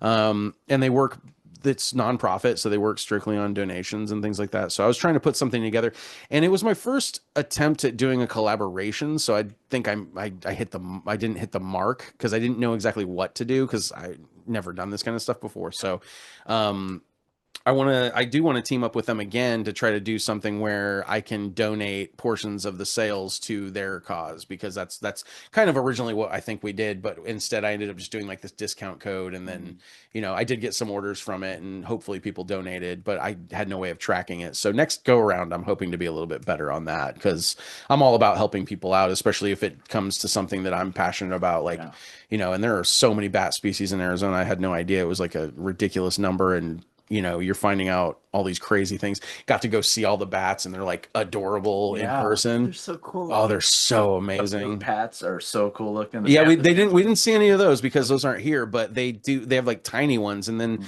there was one that stole my heart, and her name was Zora, and she's this little, I can't remember the technical name for her, but she has humongous ears, and they're just amazingly like, just the design of bats. Yeah. And especially when you look at like there's something like, it's definitely over 2,000 species for sure. But like you look at them, each one of them is different. Each one of them has something, but they're all built for like, I don't know how to describe it. They're just like, they're marvels to me. Like they're so the cool. way that they're designed, it's insane. Like, and like, yeah, they have limited visibility. Yeah, they use a lot of like sound echolocation and things like that, and their flight, the way that they can fly, because you think about it, like their wings are their hands, so they're able to like intricately move to do things. And like, I don't even think that we could manipulate, but if we could like replicate the way that they fly, I don't know if technology's done that yet.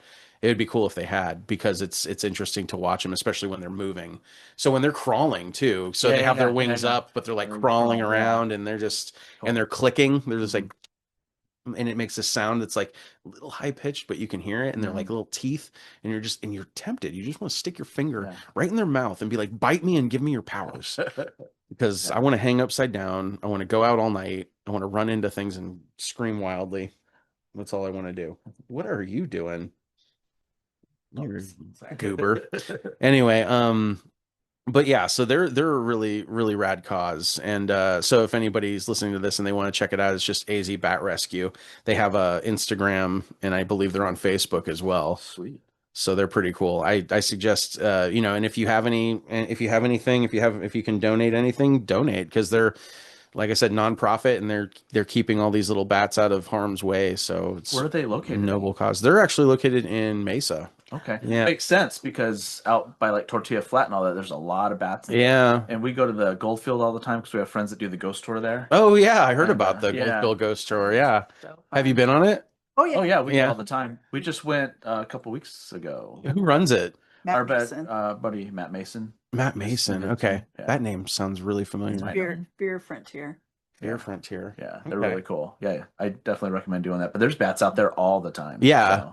And I've never been. I like ghost tours. I have a friend of mine that runs the Get Ghosted Phoenix. Okay. Her name is Nadine. Okay. I should probably put you in contact with her. You might want to have her on the show. That'd be cool. She's pretty rad. Getting the bat. Oh, I would definitely reach out to them as well. Yeah, for sure. These are all good people. I'll just keep giving you names. And but yeah. That's what Madeline always does for us too. Yeah. Yeah. Like you should get this person on. Like, Well, that's funny because Right. you guys had sent me a message, and the way Instagram works is like it doesn't show up in my primary like messages, so I'm like letting it sit there. Didn't even realize you'd sent me a message. Listened to the podcast and everything that she was on, and I was like, oh, this is cool. And then just sort of disappeared from that. You know, came in and says, "Oh, well, here's a message." And I should have gotten back to you like months ago and had no idea that you even sent me a message. or was it that long? So Oh, it's all good. It just made me feel horrible because I'm usually pretty on top of that stuff. So I was like, oh God, I hope they don't think I'm a total jerk. But honestly, if you do think I'm a total jerk, it's fine. No, There's a lot not of at people. all. There, I have a list of exes that think the same thing. No, it's actually been quite a crazy month anyway, so it's all good. Yeah, it's been weird. Like there's definitely been like a heaviness going on lately, and I don't know what that's about.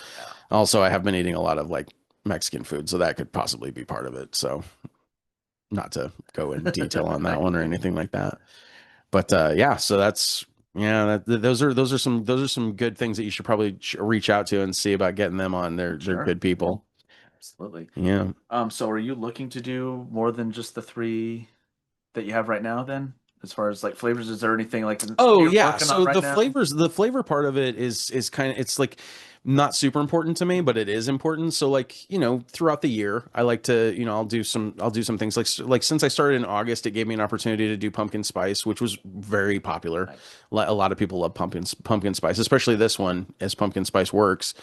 But flavor wise, I'll probably experiment more once I get a little bit more under my belt as far as like what direction I'm going in, since I am based on moving towards doing a brick and mortar, which will allow me more opportunity and more experimentation, and also just trying to find the right flavors and things that people are going to like respond to, because like, you know, let's face it, bubblegum coffee is not going to be that's not going to be a seller, maybe, but it'll probably be in some weird place that nobody goes to, like Delaware.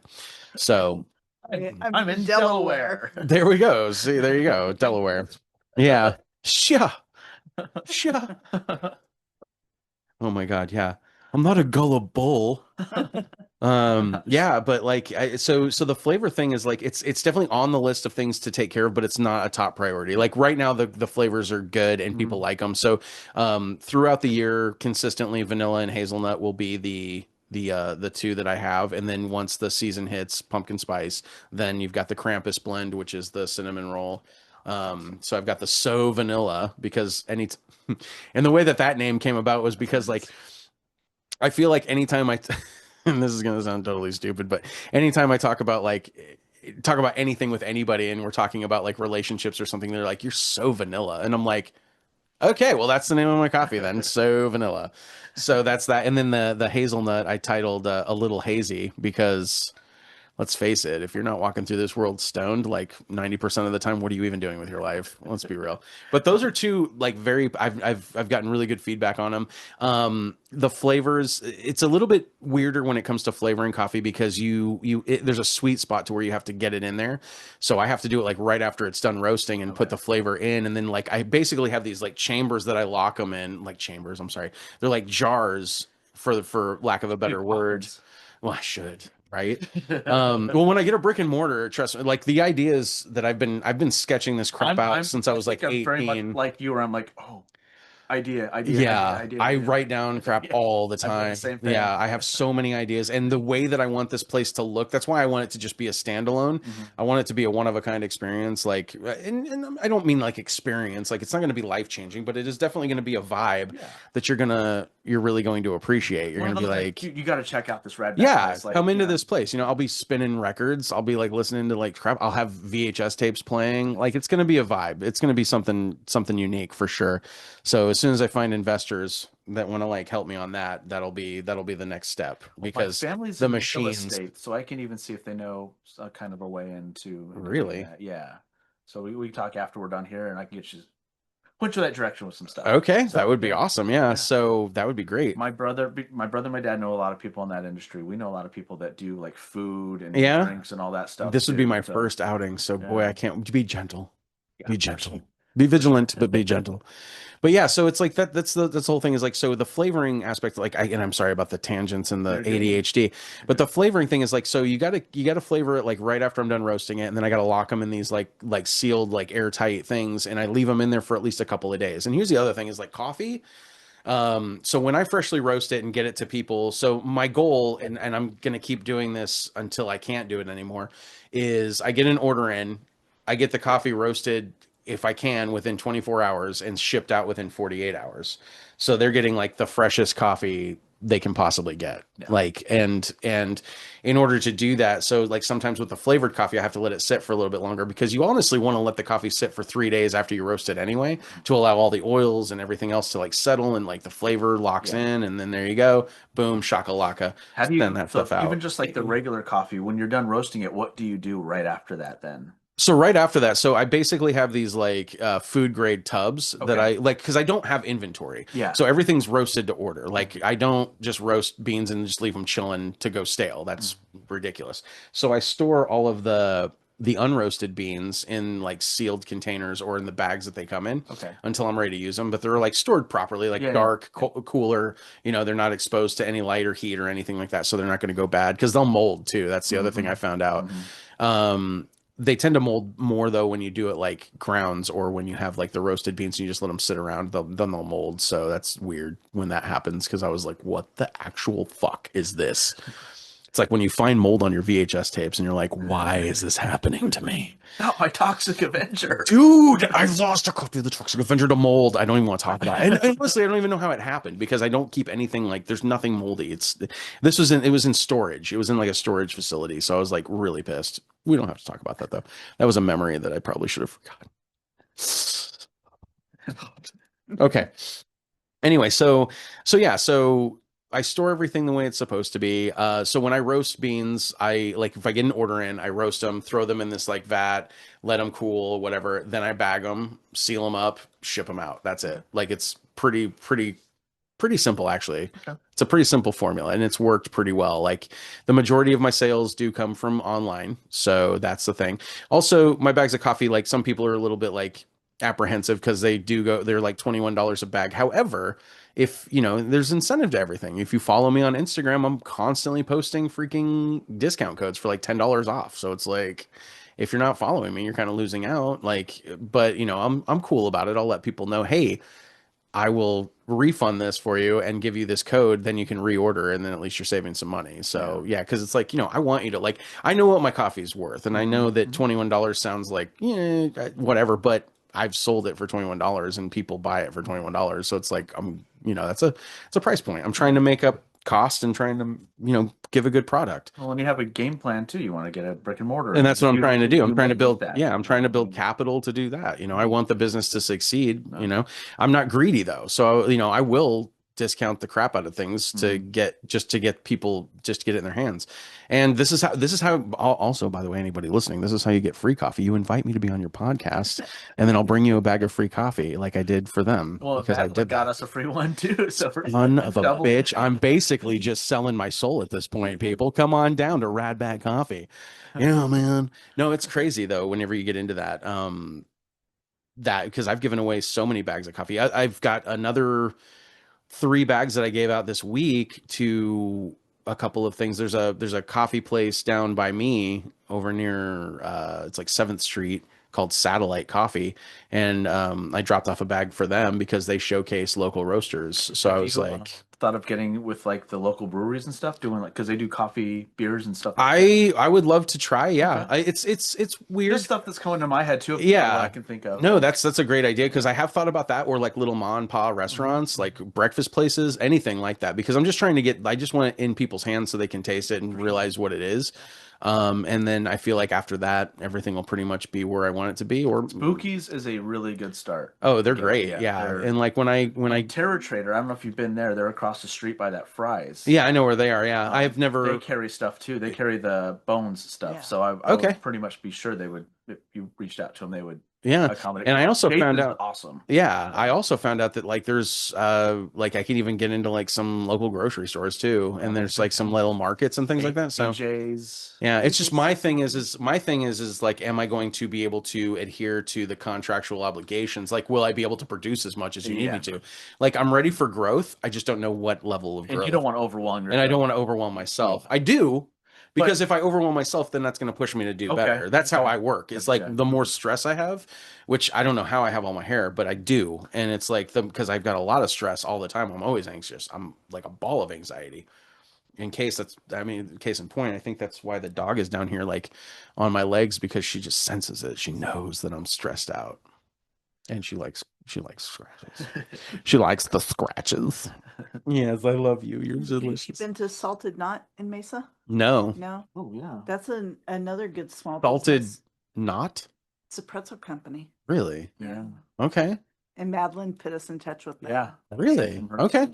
Yeah, I'll have to. She's at. I know that she was like doing some stuff this next week, but yeah, her and I are supposed to get together this next week, and so I'm going to talk some shop with her because she's got a lot of good insight, and especially for somebody like me who doesn't know. Well, let's face it, I don't know jack shit about this. I just started it because it's something I like doing, and now I'm like, you know what? I'm tired of. Madeline is the way to go because of how she started. She started in like her living room. Yeah. Just soap everywhere. No one could like walk through the I know. hallways and stuff. And now she's had her brick and mortar. She's had her place at the at Hive on 16th, and now she's doing her own thing. And it's Mhm. like so her, and then Salted Knot would be another good one too because they started the same way. They were out of their house too. Yeah. And now they have like a great brick and mortar downtown Mesa. Like, Perfect. and it's just Okay, yeah, everything. I'm open to So- I'm open to like networking and talking to people Yeah. because, like I said, it's like I said, I come to a point where I feel like it's less about the coffee and more about who I am and like my vision and people that can get behind that because I can get behind people's visions if they're passionate about something. Then like I want to see them succeed in that. I don't want to see people fail. Like I hate that. The only people I want to see fail are the ones that are trying to fuck us all over. Those are the people I want to see fail. For sure, But I don't for want sure. I don't want people to fail that are like literally out there just trying to make a living for themselves doing something that they enjoy. Divine is a good. I was Yep. I'm gonna write down a list for you before you Oh, go. sweet. I get a Fucking list. people. Ladies and gentlemen, I'm going to be presented with a list. I will go over this list with you on my Instagram. Maybe. I don't know. Anyway. Yeah, sorry. I mean, because we'd love to see you. Because I could just imagine what you would do with like a brick and mortar coffee. Oh, it would be insane. And I'm- It would be insane. Because I already know who I am as a person and what I bring to the table as far as like my eclectic tastes and what I'm like. I am just basically like I want to say I'm like a human version of nostalgia because and here's the thing, and the reason I say that is because I get a lot of shit from my friends. Now I'm 44 years old, right? we're the So same age then. yeah, so here we are. I'm 44 years old. Came from an era where like I grew up listening to records, cassette tapes, VHS tapes. I you know did all this Look stuff. at this right I here. know CDs, all that stuff. I still have all of that stuff. Nowhere near hoarder status, which is cool because I can like, you know, maintain that. But I even go as far as like even the vehicles I own are a sign of my growing up because I've owned new vehicles. I just don't like them. So I now I have like a car that's like from 2000. It came out the year I graduated high school, which was 99. Okay. And I'm like, and as soon as I saw it, I'm like, I need this car. And the qualifications that I needed or qualifications, but the prerequisites to owning this vehicle, it had to be a stick shift and it had to have a cassette player. Done and done. What is it? Oh, it's a 2000 Saturn SC1. Okay. Garage kept by this little lady named Lois who bought it brand new from Saturn of Denver. And it had all the paperwork, everything. She garage kept it. It had 67,000 miles on it when I bought it from her. and the thing looks immaculate. It looks brand freaking It would new. have been cool if he's like an '84 Pontiac Firebird red. I don't know if you're a Cobra Kai fan or not. Honestly, that would be a cool car too. But like, I'm more of like I was never like a flashy person, except for that one time where I was in the middle of maybe having a pre-midlife crisis, and that's when I bought a Mini Cooper. Oh, cool. And sorry, It was a Cobra Kai reference. Oh, yeah. He has a cassette player, stick shift, and yeah, so it's I the don't know if you watched best. Stop eating my shoe. that. Grenache, baby. You best stop. These are expensive. So They're hey dudes. do you plan on having like tumblers and cups with like your logo? Oh yeah, I merchandise, all plan that on. stuff? I mean, I plan on. So yeah, my merchandise. I did have some merch, and that all got sold at my last event. So I had hats, but the merch I'm gonna do. So yeah, I'll have cups. I'll have. I'm even gonna have coffee grinders with my logo and stuff on them. Nice. Because that's the other thing. Because that's a thing I keep running into is like I'm selling coffee, and they're like, "Well, is it ground?" I'm like, "No, I don't have a coffee grinder." I'm like, "Well, guess what? Now I'm gonna solve that problem for you." There you go. I just had a friend of mine actually. She made a bunch of canvas bags for me with my logo on them, just to do it, because she's like, you could use these. People can carry their coffee bags in them, and I'm like, okay, cool. So yeah, I'm a big fan of merchandising. And plus, if you have a good logo, I feel like why not throw it on everything? You know what I mean? Your logo is really cool. Thank you. So I want to I'm going to do some cool things for sure. And that's another thing that I'll have to get involved in is figuring out people to get put in contact with to do like, shirts and things like that. I've got a lot of shirts out there that I made when I first started and sold all those. So there are people out there sporting that. Obviously, like decals. Everybody loves decals. I'm a huge advocate for sticking things on things. Yes. Yeah, we have So- all of our cups pretty much have stickers. Right? Yeah, same. I have Take like, it to work. I'll get like, what is that? I'm like, oh, yeah. But now they're like, oh, I'm like, that's a really cool fucking coffee company, man. Yeah. You gotta check them out. Like, all right, I And will. like So- obviously coffee mugs. I think that's a Yeah. must. And then yeah, just little things here and there. So Okay. it's cool. But I'm a nostalgia junkie, so I'm gonna try to bring that vibe into the coffee shop itself. So there's gonna be a lot of pop culture. Nice. It's gonna Yeah. it's gonna look like the 80s and 90s basically just threw up all over, or had an orgy, got everything everywhere. exactly Like what I was envisioning. So I'm Yeah. right on. Yep. That's what yeah, I would do. I mean, there's too. gonna be there's and like I said, I'm gonna be playing. movies, comic book. Yeah, I'm gonna music. be playing weird movies all the time, and I'll have like old school tube TVs up in the corners, like an old school like thing, and then I can even see you having like a cool couple turntable. cool pinball machines in there. Stuff like that. Yeah, see, and the whole thing was like I just wanted like I just want a space that everybody's gonna feel comfortable coming to, because here's another thing I learned when I go into coffee places. I learned that they're kind of designed to not make you want to hang out. Well, the corporate ones anyway. Yeah. Their chairs are not very comfortable. Their seating is kind of garbage. Well, close together. It's all very close together. And to me, that's kind of like what they're trying to do is just get people in and out. And I'm like, I'd rather have people come in and chill. Well, notice that those have drive-throughs. Coffee Rush does not, Yeah. because they want you to hang around. And have Exactly. fun. Again, I'll keep going back to that because that's that's my where I always went growing up and stuff. And Plus, what's she's a big by fan. your parents? Is it Press? Yes, They're- press. Oh yeah, 32nd Street and Shea, Uh, like in that area. It's no, German. German and Gilbert. Oh, they have one out there. Uh-huh. Building is huge. Yeah. It's just open space. Yeah, because they've got the other one that's Giant over on tables. 32nd and Shea, and they've got their roasters and everything based out of that one, I'm pretty sure. Yeah, that model is definitely cool. But that's like that to me also is going in the direction of the more industrial model, where Yeah, I don't yeah, want to yeah. do that, Yeah. because I definitely want to be like a standalone, like I said, no branching out or anything, Yeah. but also have like just a very comfy, cozy vibe where people can come in and do it. I'm going to do so here are some ideas that I'll share with all of you, and like anybody listening to this will know. So like I would be planning on doing things like during the week where there would be like a gaming night where come in and do your tabletop gaming and like have like competitions, do whatever you want. I'll have like people can host meetings there, do whatever. Definitely going to have a spot for live music, because I'm a huge advocate for like local live music, and I love supporting new artists, up and coming people.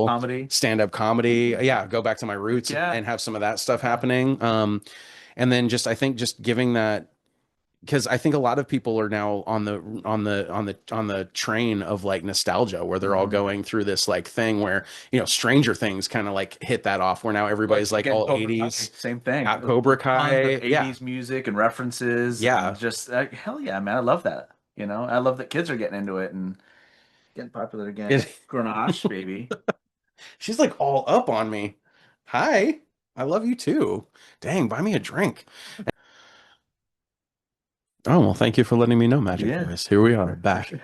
Ladies and gentlemen, welcome back to Radbat Coffee Podcast. I've got these two people with me that I have no idea who they are. They're in their house, but I'm here hosting my show. This is my show, by the way. What was the name of your podcast? So I called it because my last name is Maynard, and so I called it the Maynard Files, but it was like Maynerd, like Okay. nerd, because I would just nerd out with people. And I primarily just talk to a lot of people like local entertainers, small business owners, musicians, or people that I just thought were interesting. Like, oh, hey, come on my show. And the weird thing about my show was I did it all on analog cassette. So I would literally meet people in coffee shops Okay. because I wanted the ambient Yeah. sounds and I wanted it to sound really gritty and gnarly. And it didn't go over well with a lot of people because they're like so used to hearing like clear podcasts. So like when they're hearing this stuff, they're like, why does it sound like this? And I'm like, because it's on audio cassette. Like this is like, I'm trying to do something bigger than all of us, man. Okay. And don't make me tell you right now that the ex-presidents are surfers. But We were just watching that Yep. yesterday. dude, it is like I'm sorry. It's like No. hands down one of the best goddamn movies ever we made. actually met John Philbin. Are you serious? He was In awesome. Tombstone. What? He was awesome. He was the highlight of the whole day. Yeah, 'cause Dude. we met oh my Billy god, Zane? Billy Zane, because I'm a huge Tombstone's my favorite. Oh, movie. Billy Zane was freaking amazing. Yeah. Like he's an amazing We met dude. Michael Bean, Billy Zane, and John Philbin, and John was awesome. I actually I'll show you after we're done. I got the Tombstone script, like the Signed? first one signed by him, but the first edit of it, like So when it was like a 4-hour. were movie. they there? Were they Yeah, in they were in Tombstone? Tombstone. Tombstone. Like promoting like an anniversary? It was a 30th anniversary of That's the movie. insane. Where the Kurt Russell, where the hell were you? Huh? Why didn't you come out? Yeah. Huh? You too good for us now, Kurt? No, Kurt Russell. I have a really crazy story about Kurt Russell. Go for So it. my dad, and this is when I lived out in California, and when in California, visit beautiful Burbank, California. Where did you live? No, I actually lived in Bakersfield, which I don't like to say too off what. She's from there. I give her shit all the time for it. Are you serious? I'm like Bakersfield. Oh shit, we don't need to stop recording. I'm Stop like- recording. No, I'm just kidding. all the time. I'm like, oh, I'll speak there. slower. I was to there you. for like we moved out there when I was about 12, so it would have been like 93, and then I came back in 2000. So I went to junior high and high school out there. What school? So I went to Tevis Junior High and then I went to Stockdale High School. Oh, okay. Yeah. Which Stockdale High School was like Bayside High. It was like Saved Yeah. by the Bell. Every fucking day I would go in there and it'd be like, it's all right, because I'll live on a bell. and I looked like Zach Morris because a really chunky version, but I had like the stupid coiffed blonde hair. And then I would it was only time in my goddamn life. There's a picture out there, I swear to God, of me wearing a sweater vest. Who the fuck wears sweater vests? Not me. We just talked about that yesterday. Not me. And it was the dumbest sweater vest I've ever seen. And my grandmother got it for me. And I was like, I have to wear this because obviously my dear sweet grandmama, my dear sweet nana. And I wore it and there's a picture of me in it. Like somebody took a picture of that knowing that would be used against me at some point, like blackmail. But that's weird because I don't meet a lot of people from Bakersfield or anywhere like. They don't admit they're from Bakersfield. You don't want to. Like Korn doesn't even admit they're from Bakersfield. They're like, I don't. Did you ever go to El Adobe restaurant on Ming across from Valley Plaza? Yeah, 100%. That place was so good. I used to do so many things there. Like looking back, okay, Bakersfield sucked, no doubt about it. But when in my high school years, the formative years, it was actually, I look back with really happy memories of that place, just because of going to the malls, going to the video stores, hanging out with my friends, getting into trouble, smoking pot. You know, what else are you gonna do? It was Bakersfield, for God's sake. You had two options: date a family member or play with farm equipment. Like, and neither of those seemed appealing to me. So I was just like, There was an sorry, No, it's- sorry. No, the family member thing is hilarious. There was an AM/PM on Rosedale Highway and Coffee Road. Yep. That was my sister's. Are you Yeah, serious? my sister and brother-in-law. I went in there so many times. I'm not even gonna lie to you. I went in there and I bought the damn AM/PM because they always had that double thing where you get a burger and a hot dog, and I'd be stoned out of my mind, and my friends would stop at that one and get those all the time. And then she had Was a it dog. your auntie sister? Then she had a dog grooming business on Norris Road. I still have Also. No way. What a small world. That's insane. Yeah, because Bakersfield was like I said, it was definitely different. My sister still lives there, which is unfortunate because I've been trying to get her out of there for years. Sister there. Yeah. My ex sister-in-law is there. Okay, so he's making fun of it, and he was like, "Oh my God, that's I did so this big." before this happened too. Oh God. Brother in Sierra Vista. Okay. And a sister-in-law. They divorced. Okay. She moved back to California, started dating my other brother. My God. So Like, does anybody go outside of their freaking realm anymore? Like, my niece started calling him her uncle daddy. And he was like, "Oh my God, that's so Bakersfield." it is so Bakersfield. Like, that's actually making my stomach turn. I hate that. Why are we talking about this? I was just like, "Oh my Because God." before that even happened, I was like, you guys are supposed to inbreeders, and then this happens. I'm like, ah, Yeah, it's really freaking weird. The vibe there is just so weird. I never understood it. But like I said, you know, I had a lot of good times there. There's a lot that we found to do. I mean, like I would spend a lot of my time in like Ventura and Santa Clarita though, because like I would ditch school to go to Six Flags all the time. Like Yeah. in fact, ditching school was like senior year of high school. I ditched school to go see Star Wars Episode 1, and I remember me and 3 friends did it, right? And here I am, the kid that was like, I'm going off about how smart I am about shit. And I was the only one that got interviewed by the local newspaper, and I didn't even use a fake name. So the next day, my grandmother comes in and she's like, "How was school yesterday?" And I'm like, "Oh, it was great." "Really?" And then she throws down a newspaper and it's like, "Joshua Maynard said this about this movie." And I'm like, "Son of a bitch, why didn't I use a fake name?" The Bakersfield Californian. Yep, I got interviewed like because I was standing in line, geeked out of my mind to see freaking Darth Maul wail on some Jedis, and I'm like, "Oh my God!" Didn't even use a fake name. What an asshole I was. It was so stupid. And then also in Bakersfield, I don't know. So when did you leave? not soon enough. Yeah, right. So up until 2002, I was in Kern County, and then I moved to San Luis Obispo County. So check this out. No, you would not remember this, I'm sure, but my friends and I made like the top news story one night when I was in high school because we were making movies, Yeah. right? And do you remember that big LA shootout that happened where they had the guys that made the armor and like it was like a standoff for like hours where they robbed a bank and then they had like this homemade armor the cops couldn't get through and they're like just blasting like as much, and then it was like this, they called in cops from Bakersfield from like all these other cities to go to LA, and so everybody was on edge. This happened like a week later. My friends and I get this brilliant idea. We're going to film some segments for like a school project, right? And in my infinite wisdom, obviously I was the smartest damn high schooler I've ever known. I decided to take these squirt guns and spray paint them black to make them look like real guns. So we went out. Do you remember Pacheco Road?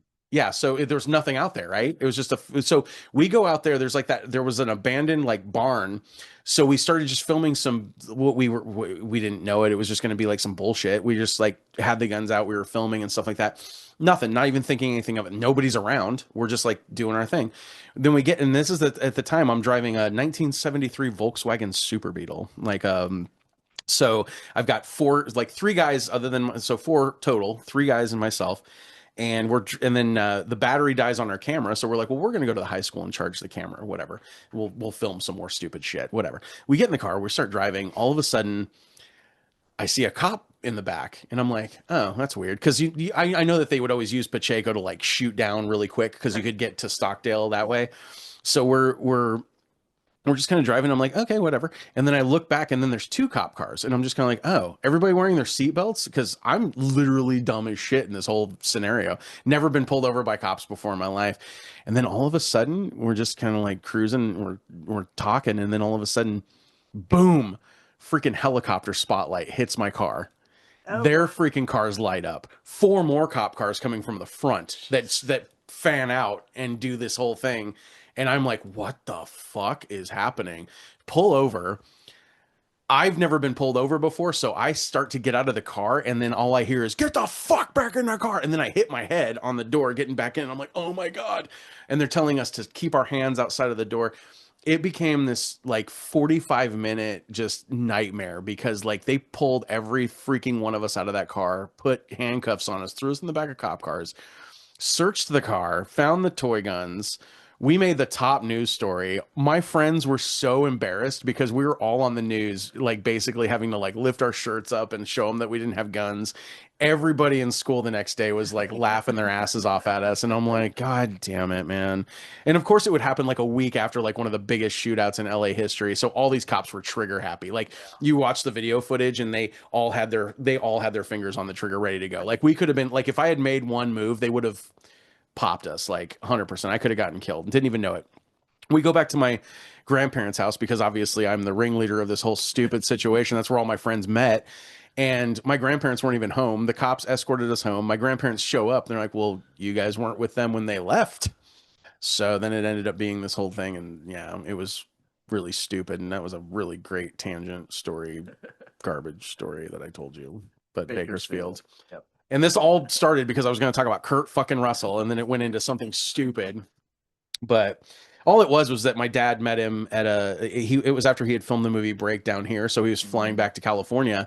And my I dad love that movie. it was a great freaking movie. And my dad was on the plane with him and my dad recognized him. He wasn't even, but Kurt Russell was just wearing a hat and sunglasses. He wasn't even like, he wasn't in first class or anything. And my dad was like asking the flight attendant, hey, can you bother him and see if he'll give me his autograph? Cause my son's a huge fan. They're like, no, he doesn't want to be bothered. I'm like, okay, whatever. So then my dad gets off the plane, goes outside. This is when my dad was smoking. So he's outside of LAX just smoking a cigarette. Kurt motherfucking Russell walks right up and like asked my dad for a light. And they sat there and shot the shit, smoked a cigarette with Kurt Russell. And then he like had a magazine and he's like, my son's a really big fan. Would you mind? Would you be able to sign? And he's like, no, man. And he signs like, so I have a Kurt Russell signature on a freaking cool cigarette advertisement on the back of a fucking Life magazine that I've kept forever. Cause that was like, because Kurt Russell's like one of my all time G's. Like he was the first one to report the Phoenix Lights. Fuck yes, he was. Yeah. And a lot of people don't know that. And that was like one of the coolest things ever because him and his son were flying in. Yeah. Yeah. And he was like, he reported it. He's like, it's the weirdest damn thing. They're like, no one else was seeing it on the radar. Like, oh, I'm looking at it right now. Mm-hmm. It's yeah. And it was that thing in itself. He's out here a lot. Oh, I know. Yeah. Out here. So yeah, I think that Tombstone, Breakdown, a couple others out here. Yeah. And he's just a cool freaking dude. From what my dad said, it was like, he's like, you would have thought we knew each other for years. Like he just stood there and we sat there and just kind of chit chat for a minute. And he's like, and I'm like, dude, you sat there with Snake motherfucking Plissken, bro, with like freaking Wyatt fucking Earp with every goddamn character that man has ever played. Yeah. Like Jack fucking Burton. Herb Brooks. Oh my God, right? Miracle. Oh, he was so good in that. He should have won an Oscar for that. Dude, Kurt Russell is good in everything, and I will fight a motherfucker. Tango and Cash even. Star-Lord's dad. Like right? Used cars, right? Used cars. Yeah. Filmed out here. That's Yeah, and then he also did that movie with Robin Williams, Wildcats, I think, right? Which was that was based on football movie, Wasco, wasn't it? Taft. Taft, yeah, it was based on Taft High School, yeah. So that's wild. All right, we've all come full circle. I think we've opened up whatever level of hell we're in now. Perfect. Can't go wrong with that. But John Philbin was the same way. We just chit chatted with him for like a half an hour. Isn't it wild when you meet we're talking celebrities? We're like, yeah, we have a Point Break script. He's like, you should have brought it. I would have signed it. I'm like, well, I didn't know you were going to be like this. Yeah. No one else was talking to the guy. We're just hanging out. Like, he was the highlight of the whole thing. Like, yeah. He's a super cool dude. And some celebrities are really freaking cool. And then some are complete dickbags. And it's like, I get it. Like, I understand. But at the same time, it's on you for wanting this lifestyle. Like you kind of wanted this, and these people put you where you are. Like you are where you are because people are fans. And he was reasonably priced too. Yeah, and if you're going to be a dick to your fans, then what does that say about you as a person? Like I get it. We all have bad days. Yeah. But when you see somebody like unload for no reason, it's like, okay, bro. But they probably have a reason. I don't know. I just stay away from dickbags. Yeah. I kind of think. Billy Zane was really nice too. Billy Zane was cool. And he taught you how to take a picture. Yes. Oh my God. Well, he's tall. Yeah. Yeah. I was like, oh shit. Like, dude, Billy Zane's like one of the greatest friggin' actors that like and it's weird because he wasn't like super ever mainstream, but the stuff that he did is like really good. Yeah. And he's just a freaking good looking dude. And like you forget what he's in when he has all this. I'm like, oh, that's right. He was in Back to the Future. Yeah. And I just look at this guy and I'm like, yeah, you bastardly good looking motherfucker. Like Sarah she was speechless when she took the picture with him. Yeah. I had to kind of break the ice a little bit. Yeah, he's like, what is he? She's like, I don't know. I'm like, the prettiest man. Oh, the prettiest man I ever saw. Yes, like, Yeah, come he's on, like, kids. and and I know it's not a fan favorite, but I loved him in The Phantom. I thought he did a great job in that movie, and that's not like one that like a lot of people liked, but Yeah. I think it's because when it came out, everybody was on that that they were trying to ride that wave of like, let's do like pulpy comic book heroes since Batman was so popular. Let's just see if we can keep that going. So they do like the Shadow, the Rocketeer, and Rocketeer. the is one of my Rocketeer was favorites. freaking amazing, and I'll fight a motherfucker on that Yeah. too. I'm sorry, like you can suck it Yeah. because that movie was awesome. I'll put that on. And the Shadow was even good if you Yeah. can get over Alec Baldwin. Like it's not a bad movie, like by any stretch. It was exactly what it needed to be. It's like a throwback. It's just like an homage to like, hey, this is the pulpy shit that all these characters came from, this dark, weird world of like noir and all this other stuff. So you had all these characters, Dick and then Tracy was Dick Tracy, yeah, like Warren Beatty's excuse to bang Madonna. Cool, like let's do that. Let's make a movie with her in it. But no, but like it was that whole genre that was just great. And Billy Zane did a really good job. And then in Demon Knight, like, come on, man. Yeah. He was freaking phenomenal. Sniper. Or Sniper. cool. Yeah. Man, yeah, I love watching anything with that guy in it. He's phenomenal. Michael Bean was really cool too. Michael Bean is like a legend. Let's be real. I was talking Like, about like the gun thing with Tombstone. Yeah. You've seen Tombstone, obviously. Absolutely. When he's with Doc Holliday and Yeah. he's doing all the gun tricks, I'm like, how long? He's like, that took me months, and it was a real gun. I'm like, holy Yeah. shit, those things are not light. Man. No. They had to use the actual weight of it. Yeah. Yeah, and it's a great freaking movie. And like Michael Bean though is just like, I mean, come on. His wife, Bisbee. yeah, his wife was running the money parts of it, and she's Yeah. like, he's really cool. Just talk to him, like she's like giving us like just he'll take a He's picture. super, whatever. yeah. He's from what I understand, he's like super nice and everything. It's just like it's crazy when you see like Corporal Hicks now. You're just like, what's up, bro? What's happening? Because in my mind, you didn't die.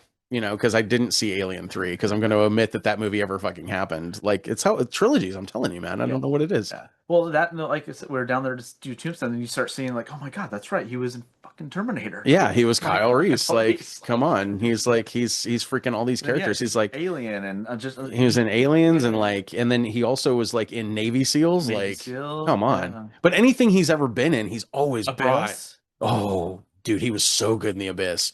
Only guy I ever know to pull off a mustache that crazy and actually pull the part together because he was good in that one. He was a psycho in that one. But he brings like this intensity like anytime I've ever watched anything with him. And it's just I can't not look at this guy. Like he's just really good. Yeah. He's like intense. But enough about Michael Bean and Kurt Russell and Tombstone and all that stuff. We're talking about me, goddammit. This is my podcast. We'll get back to it. No. Have you thought of reaching out to DC at all for anything Batman like?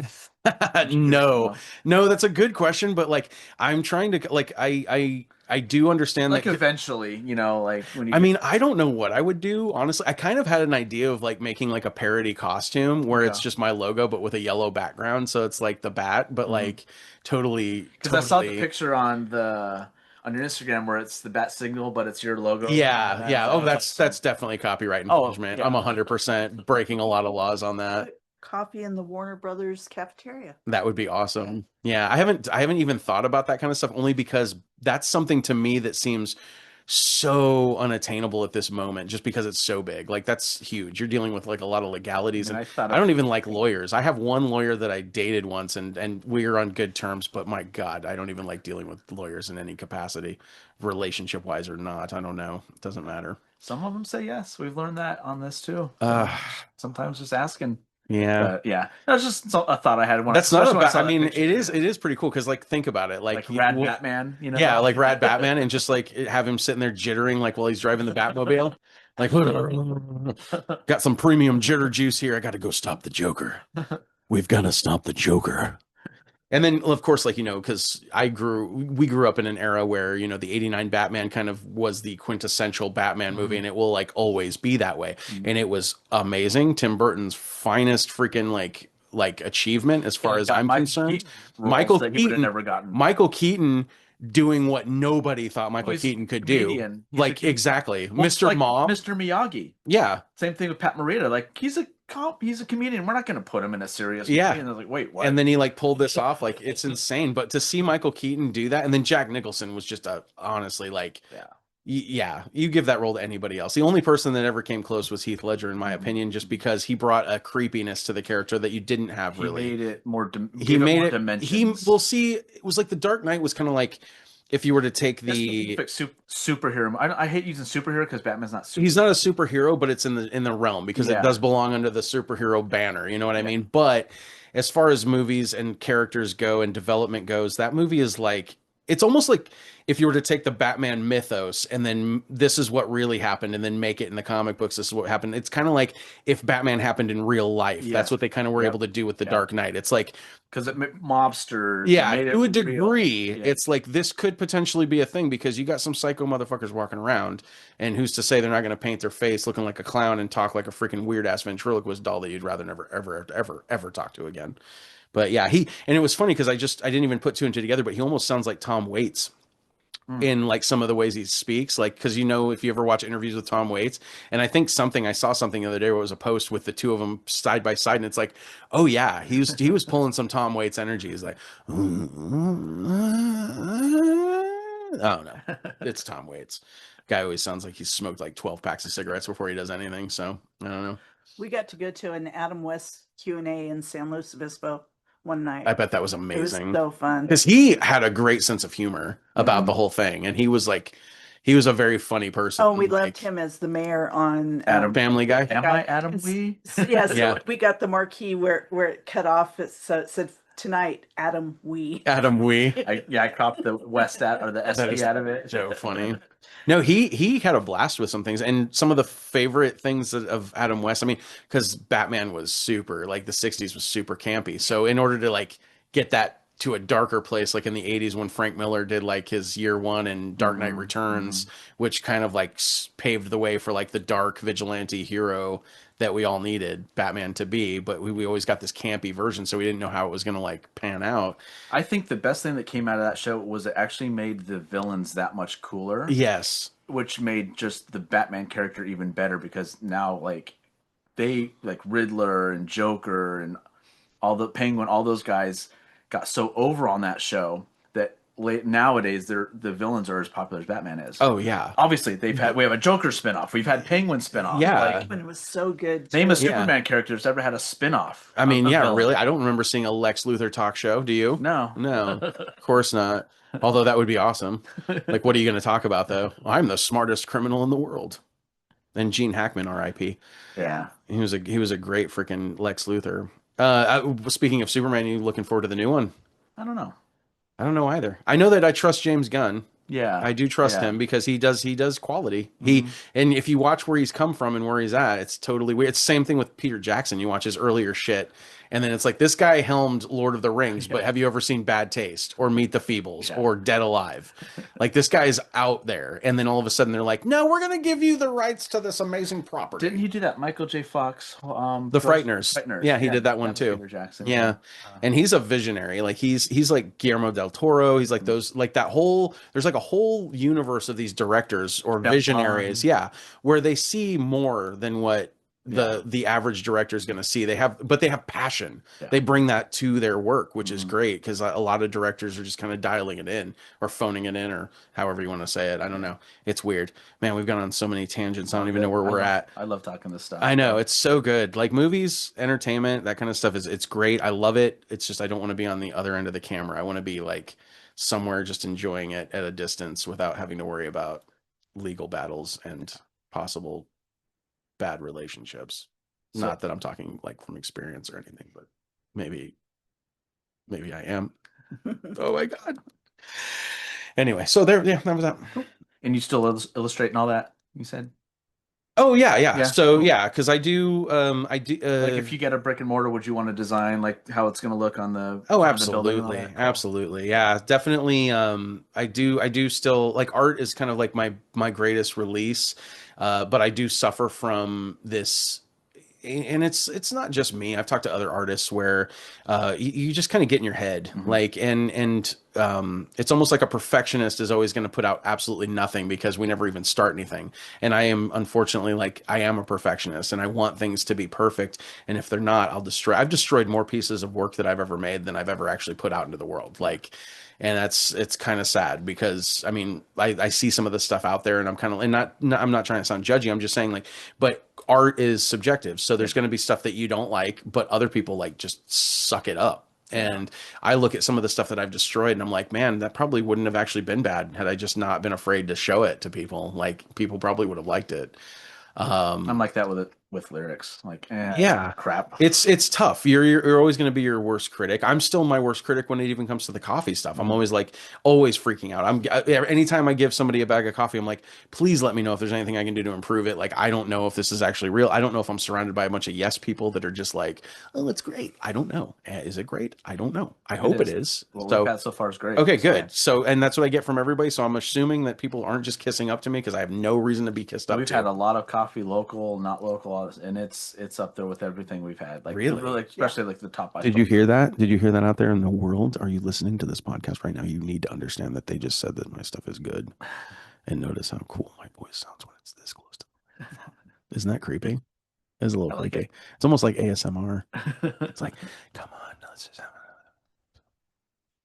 Okay, I'm done with that. That's enough of that nonsense. Especially with making cold brew, because the way we make it's just we grind up the beans and then we put it in this little filter thing and let it sit for 2 days, and And it just works for we've you. had some that we've had that's really good when it's hot and it's bitter when it's cold brewed. Yours doesn't do that. So, Perfect. Yep. Yeah, that's what I want. Smooth. That's what I want. I want it to be smooth. Yeah. So that's perfect. But yeah, so and like jumping back to what you were asking me about, like the art thing and stuff. I know Madeline was finding out some stuff about me too, because she didn't know, like, I had designed like a tiki mug that I actually sold.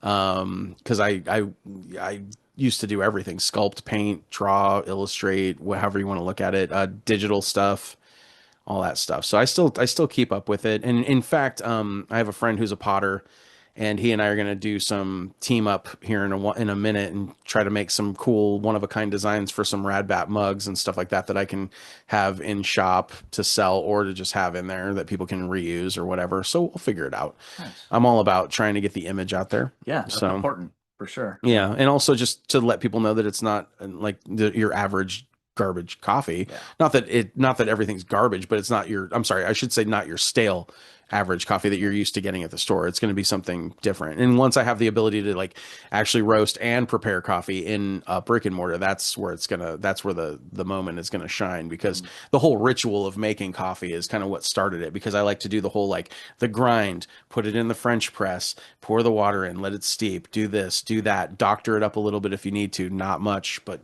just enough, Yeah, to your So own it's like, preference. yeah, and it's like there's a ritual to it that I think gets lost in translation, or lost when you go into a corporate owned coffee shop and it's all about instant gratification. It's all about getting your stuff right away. It's not about going through a process. It's not about like watching the transformative nature of like coffee bean, 2 grind, 2 coffee cup, 2 flavors, all that stuff. But I want to bring that to the table. Sorry, as I hit the microphone. I want to bring that to the table and kind of like exercise, kind of like putting on a show for people when they come in. It's like, hey, watch this. It might take another minute longer than you're used to, but you're going to appreciate it way more.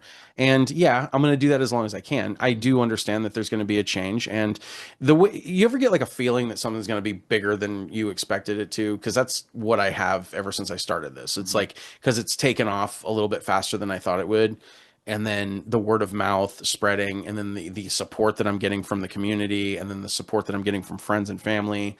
And it's just really, and just from people that I'm meeting, and like repeat customers and like reviews. And so I'm very excited. Like, I'm definitely got my eyes on the prize, going for the gusto. The gusto. Well, you should be, because I mean, you're doing something that most people enjoy. You're doing it the right way, and you're keeping it local, and you're just doing a great thing, and you're doing it the right way. You didn't get the brick and mortar and then No. like let's hope this works out. You're doing it like I said, like what Madeline did with the soap. Like, well, I don't want to get a store yet because I don't know how this is going to go. And then now she's like, yeah, I need a store. Yeah. You know? I just wanted to work from, no pun intended, the ground up. Like, Yeah. I just wanted to like feel it from the point of actually bringing this into its own existence as a coffee bean that's actually roasted. And I know that sounds really weird and mysterious and all, and maybe it is. Maybe I'm conjuring up demons. You don't know what the hell I'm doing. How do you know I haven't sold my soul already and I'm just dealing with all this? There's a pentagram in my kitchen. Like I got demons that do all this for me. No, I'm kidding. That would be really rad though if you thought about it. They'd probably bug the shit out of me. But anyway, it's like that whole thing is like I just want to build it up and know like what goes into it, where it's coming from, everything, so that I have a better understanding of the whole enchilada, as it were. And then that way I can provide, bring that to the table and drop it off for people. But I digress.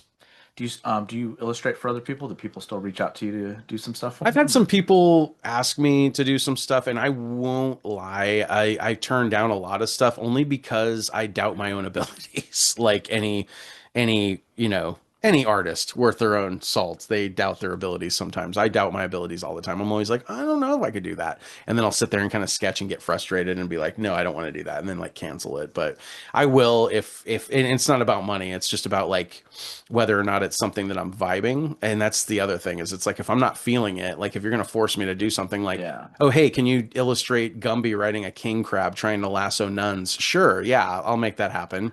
If I'm not feeling it, I'm not going to do it. But if I'm feeling it, like I can get behind Gumby on a king crab, lassoing nuns on a beach. Why not? Yeah, sure. I'll do that. Sorry. Was that too much? No. You're Not good. enough? Got a bunch of orders for it now. Yeah, right. I'm gonna have a bunch of people like message me on Instagram like, hey, about that Gumby. Can you do pokey instead? Yeah, can you do pokey and then maybe Rambo in there also? Like maybe RoboCop with that. But yeah, I'm constantly like doodling and stuff like that and sketching and still trying to like hone in the skills because I feel like you only get better if you keep doing things. I don't believe in just like being stagnant. Like I think that's probably another thing. And then you get that weird guilt of being a creative where if I haven't put anything out into the world, I feel like guilty or like I should be doing more. Yeah. And that just kind of eats away at me too. So you know how that goes. Which is why now I've put something out into the world for the first time in a long time, and that is coffee, and it's working well, and people like it, and that makes me happy. And then everything else will just kind of follow in suit. I doubt I'll be hanging any of my artwork or anything in my shop, but I will definitely be showcasing other artists because I want to help other people. I know a lot of people that own like, their own little businesses, and they do things that are like, body sprays, soaps, they do art, they do sculpting, they do all this other stuff, and I would 100% always find space for that. And that's another thing I'm trying to work out as well, because I want to be able to facilitate a place for all of these things without charging people so much. Cause I know a lot of places they'll like charge a percentage or whatever. And it's kind of like, if I want to, I want to try to keep it bare minimum for everybody, just to give it like a real good feel. Cause like for me, it's not about the money. It's more for my friends or people that I can respect. I want them to be like successful in what they love doing. That's bare minimum bottom line for me. It's like, I just want you to be happy, do what makes you happy. As long as you're, like I said, as long as you're not murdering people, hurting animals or kids, I'd say you're doing okay. Yeah. So just keep that going. Yeah, but the wall's costing the same whether your art's on it or not, right? Exactly. And I mean, honestly, when it comes down to the nitty gritty, I'm probably not even going to charge anybody to keep their stuff in there. I'll be like, whatever you sell, you keep all of it. I don't care, because that's not what I'm about. I'm about you getting exposure. People are in here getting my coffee. It's not like I need anything else. Yeah. And if they just walk in and buy something from you, that's fine. More power for you. More power to you. That's awesome. Yeah. So I try to do that. Try to be as cool as I can with everybody. Yeah. You know how it goes. Sorry. What other hobbies do you have?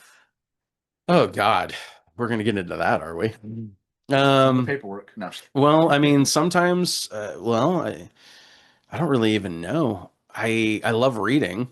I do a lot of that. I like going on little adventures. I like to do a lot of stuff by myself, I've noticed. And I think that's just because being single for like so long, it's just kind of like get in this zone of like everything is cooler when you're by yourself. I don't have to like worry about anybody changing the radio station. I don't have to worry about like having to stop a gajillion times to pee. I do whatever I want. I love road trips. I love going on supernatural expeditions to kind of find things out. I do find like the ghost tours and stuff haven't really been my forte, only because I kind of like to be, I feel like the chances of something really crazy happening are going to happen when I'm alone, like versus being in a group of people. The one we do, we've seen some crazy shit happen on those because we go deep into the mine and stuff like that. Oh, really? So there's some stuff that's... Some of the craziest stuff, though, it has been after everybody's left, and then we walk back through the mine, Matt, as he locks up. Yeah. Although the last time we went with the group, there were some Yeah. So like, what are you finding? Like, what's happening? Just like shooting. I can show you some pictures afterwards. Yeah, I think that definitely, last definitely. time. We were walking back. I was holding all the little flashlights. Yeah. And his partner Michael had his little what's that device called? The EKG The one that says or EMF. EMF. Yeah. those words.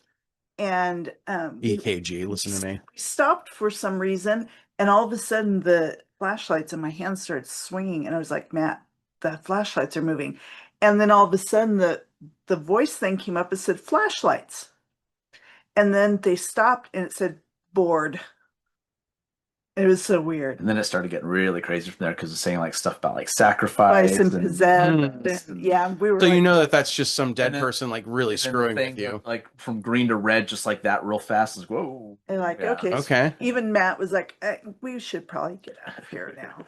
Yeah. But we've 'cause been up in the bordello and weird things have happened. Yeah, the chains on the fan And you- start swinging around. So you're talking about the one in Goldfield. Goldfield? Okay, Yeah. because I've never been there. So, Okay. but I've heard legend and stories that Yeah. that place is really hopping with like some energy. Because I've been to Tombstone and like that was kind of like whatever. Yeah. I don't really feel a lot from that place anymore. But Mhm. like I need to go to a place where I feel some. Yeah. And I did go to a place in Bisbee. There's a hotel that has like a well. Oh, Have you been to that one? Copper Queen. I think so. Yeah, it's the one that has the well in the lobby, and you're just like, why would you keep this here? This is eerie as shit. It's straight out of the Ring. I'm like, I don't need this. But Yeah. if are the rooms any cheaper because you're haunted? No, cool. I'll take it. Let's do it. Let's make this happen. I've had some weird shit happen. Excuse me. I've had some weird shit happen. Definitely in like Flagstaff, Monte Vista, for example, is probably like one of the most haunted hotels I've ever stayed We have in. a house up there, so we're up in that area. all Oh, the really? time. Okay, yeah. It's Yeah. it's We insane. actually we just had The bartender, he has a band called Face Pulp, the bartender of the punk band. Oh, really? Yeah, the so we of had- the we one went- at Monte Vista? yeah. Yeah. So when we were up there, we had them the singer and the drummer on. Oh, And we right were just talking on. to them, and they were really cool. But yeah, Steve he books the bands there, and he also is the bartender too. So Oh, I we actually didn't- met him waiting to see Jackal. Oh my god, dude, Jackal. Oh, yes. And at the end of the show, he chainsawed a bar stool, and then they walked over and gave half the bar stool to the kid. It was really cool. Dude, We I'm got just it- glad that top Jackal. drumstick up Yeah. there is actually Jackal. They all signed Asked it. the drummer for a drumstick, freaking and awesome. during the middle of the show, he tossed it over to me. It was so cool. Dude, I'm just glad that Jackal's still alive and well, Oh, they're doing great. what they do. They were Because so like good. when my dad introduced me to Jackal, I was like, wait a minute, what the shit is this? What is happening right now? I love bands that can like really. And he's endorsed by a chainsaw company. It's awesome. Why wouldn't you be? Don't you think you should be? That is wild. But yeah, Monte Vista is a great hotel, but definitely haunted. Definitely had some weird shit happen there. The Ghost Adventures guys were there when we were there. Oh yeah.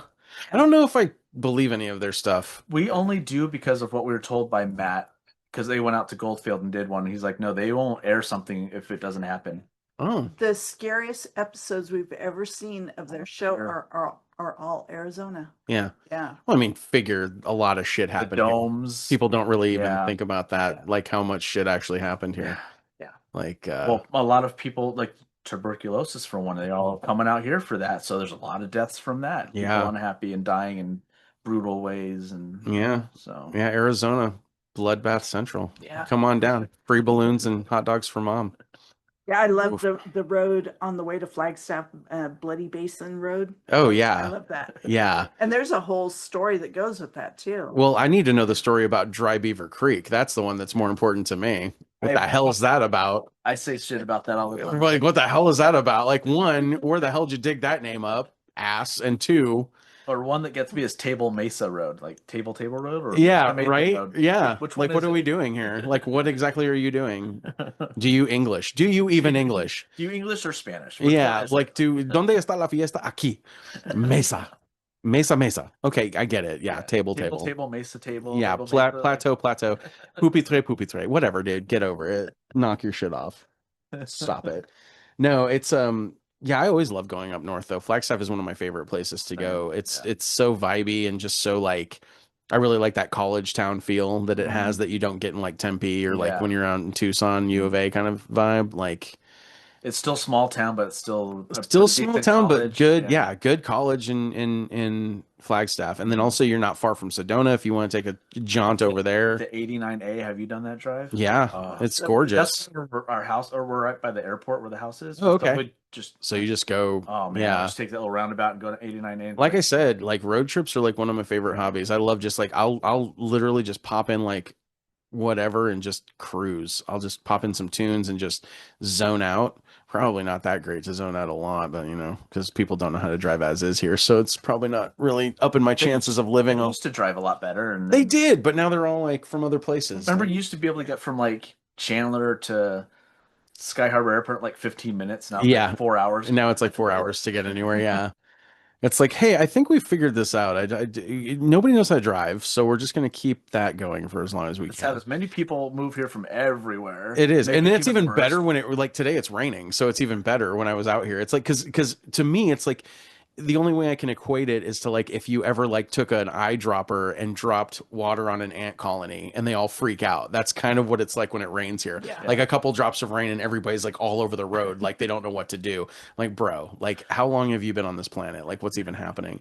Glad we've got self-driving cars, you know, and that's not really. I'm not. Oh, really and glad how about that. like speaking of weather, like when we first moved out here, I'm like, there's a chance that probably it's going to rain in the front yard and be blue skies and dry in the backyard. Mhm. And it's happened more times than not. Oh, And it's yeah. like, Or you're on a 3-lane road and it's raining in the fast lane, but not in the slow Yeah. lane. This is the only place I've ever lived where you can experience every season the world has to offer in one day. One day. Like it'll just be like it'll start out like rainy and then it goes straight to summer and then you go straight to winter again and then you're like, okay, what is happening? Well, that's like when like we is this got to- fall? Like what's happening? Yeah, last time I went to Flagstaff it was actually the day we had Madeline in studio. We went to Flagstaff that day after she was done and all that, and it was 30 degrees there And Well, sleet. and sleet. And then when we drove back, it was 102 here. Like it's an 80-degree difference in just over 2 hours. That's like insane. that's nuts. Yeah.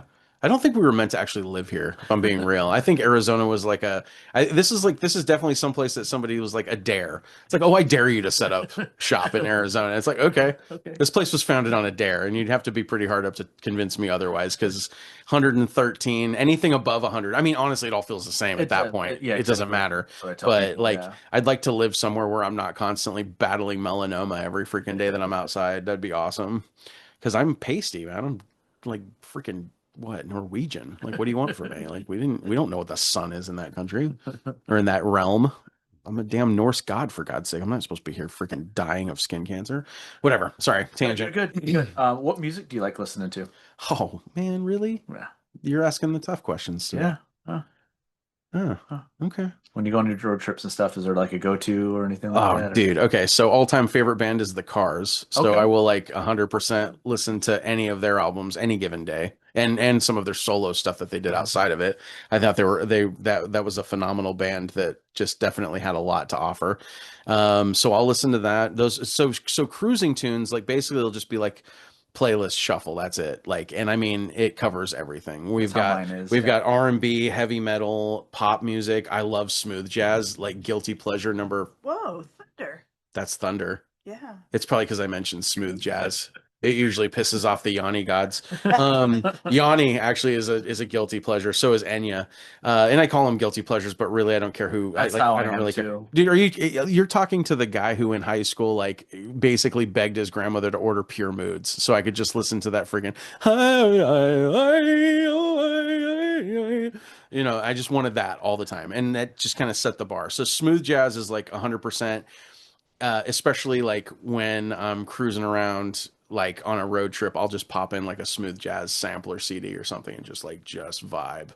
I love that stuff. I've also got friends. I have a friend who's like a Grammy winning jazz musician. He's freaking amazing. And like his stuff is really good. So I'll listen to him too. And then, but like everything, like rap, like all of it, as long as it's good rap, gangster rap, give or take, but like I like a lot of the hip hop shit from like the 90s and 80s when they were actually putting a lot of effort in, and you had like really cool bands like Two Live Crew and freaking, you know, I have a soft spot too for freaking Tone Loc, not gonna lie, loved Tone Loc.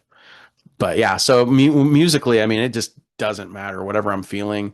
I lately I've been listening to a lot of sappy love songs. Okay. So I don't know what that means. It must be mating season for me, because that's usually what happens. It's like it's foretold in how many like sappy love songs. I mean, dude, I was listening to freaking Air Supply on the way over here. So yeah, I want to go there. Making love out of nothing at all, man. Anyway, sorry. Yeah, so it's all over the map. Like I love all music, like live music, especially here. There's like so many good bands that come through. I've seen like really good acts go through like Yucca and like Marquee and like Rebel Lounge and all that stuff. So we have a good music scene here, and I think people forget that we actually can produce some pretty good bands. Gin like Blossoms, Gin Blossoms Blossom and Jetsam. yeah, we had some really good bands. And the Gins were like always great. And I still love hearing stories from people that are a little bit older than me that were like telling me stories about how they used to watch them like out in freaking Tempe and stuff, or go to the Mason Jar, and nobody even knows what the Mason Jar was or is anymore. And it's like, that's crazy. Yeah. Were you playing with them when you were a kid? Hmm? In their garage? Yeah. What? Yeah. What? Yeah.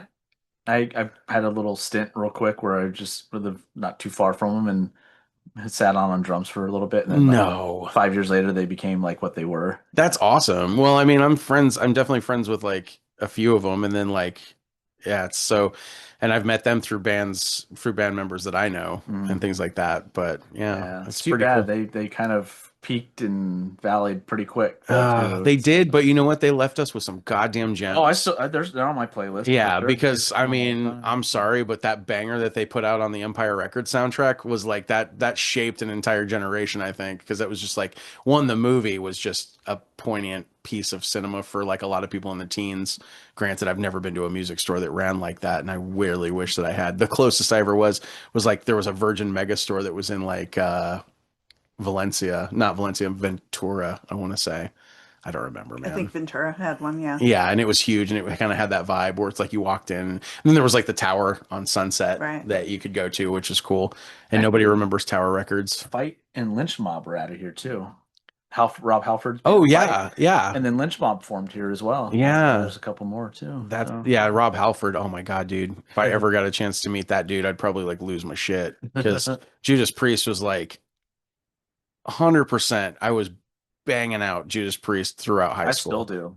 Yeah, their new stuff's really, really good. Yeah, too. they're just. I mean, they were like, didn't know what direction.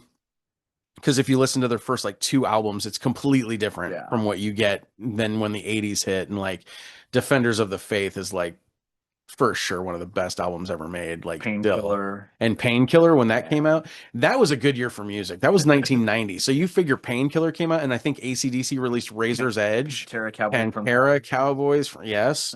And then like you had other bands that were showing up around that era too. Like I think everybody in heavy metal was putting out a good banger. Yeah. And there was like, because that's right. Metallica came out that year. Yes. And I have like this weird thing where I tell everybody like music, there was a sweet spot where it was it was like 87 to 93. I want to say was like this sweet spot where everybody was putting out bangers, like everybody, like even Aerosmith had their resurgence again through that era. Vacation or whatever. Yes, and then they went from that to Pump, and you're like, dude, like what is this? Yeah, it was so good. One of my favorite bands, Dream Theater, came out with their Image of Rollers in '92, and it's like that changed my life. That was my life-changing album right there. And then you had like the grunge scene for me. You had Temple of the Dog and Soundgarden and Pearl Jam and Screaming Trees and Alice in Chains and Nirvana, and like so you had all these like all this shit. But like the music was just stellar. Rap, R&B, all of it was so good. Elton John even was putting out good songs at that point. Like I'm like, nobody could not put out a bad song in that era as far as I'm concerned. But that's just where I stand on that. No, and I agree. I argue. And we're the same age, so we were like writing our live, like we were talking about earlier. They came out with, Throwing Copper. Yeah, and that was an awesome album when that album came out. And then I always had the hardest time figuring out, were they a religious band or were they? No. They're not, right? Okay. It was just because, like, I don't know where somebody put that in my head where they were like, they're a religious band. I Alone is probably why. Is that why? Yeah, the lyrics to it. So just one song, and these motherfuckers decided to tell me they were religious. Same with Creed. The lead singer was real spiritual, so he was into a lot of secret samadhi was because the Hinduism, all that stuff. Tibetan Book of the Dead is in some of the songs. Yeah. Well, I have the Egyptian Book of the Dead, so I'm kind of there. Just not Tibetan, He's not a Tibetan man. I'm just not a Tibetan man. Speaking of Tibet, The Golden Child, Eddie Murphy, one of his finest movies. You remember that movie? Yeah. Right? Okay. Sorry. No, you're Tibet. good. That's the only time. Anytime I ever think about Tibet, I think about that movie. Yeah, I think of Rambo 3. Oh my God, dude. Okay. So can we talk about Rambo for a second? Movies is next, so let's do it. Son of a bitch. We need to talk. He's from here. Rambo is from Arizona. Well, I know. Yeah. Yeah. It was what part of Arizona? It was Bowie. They Yeah. even have a statue of Rambo. Oh down my there. God. I need to go to Bowie now just to see that. Day. No, they don't. Yes. What do they call it? First Blood? Days. I don't Oh. know.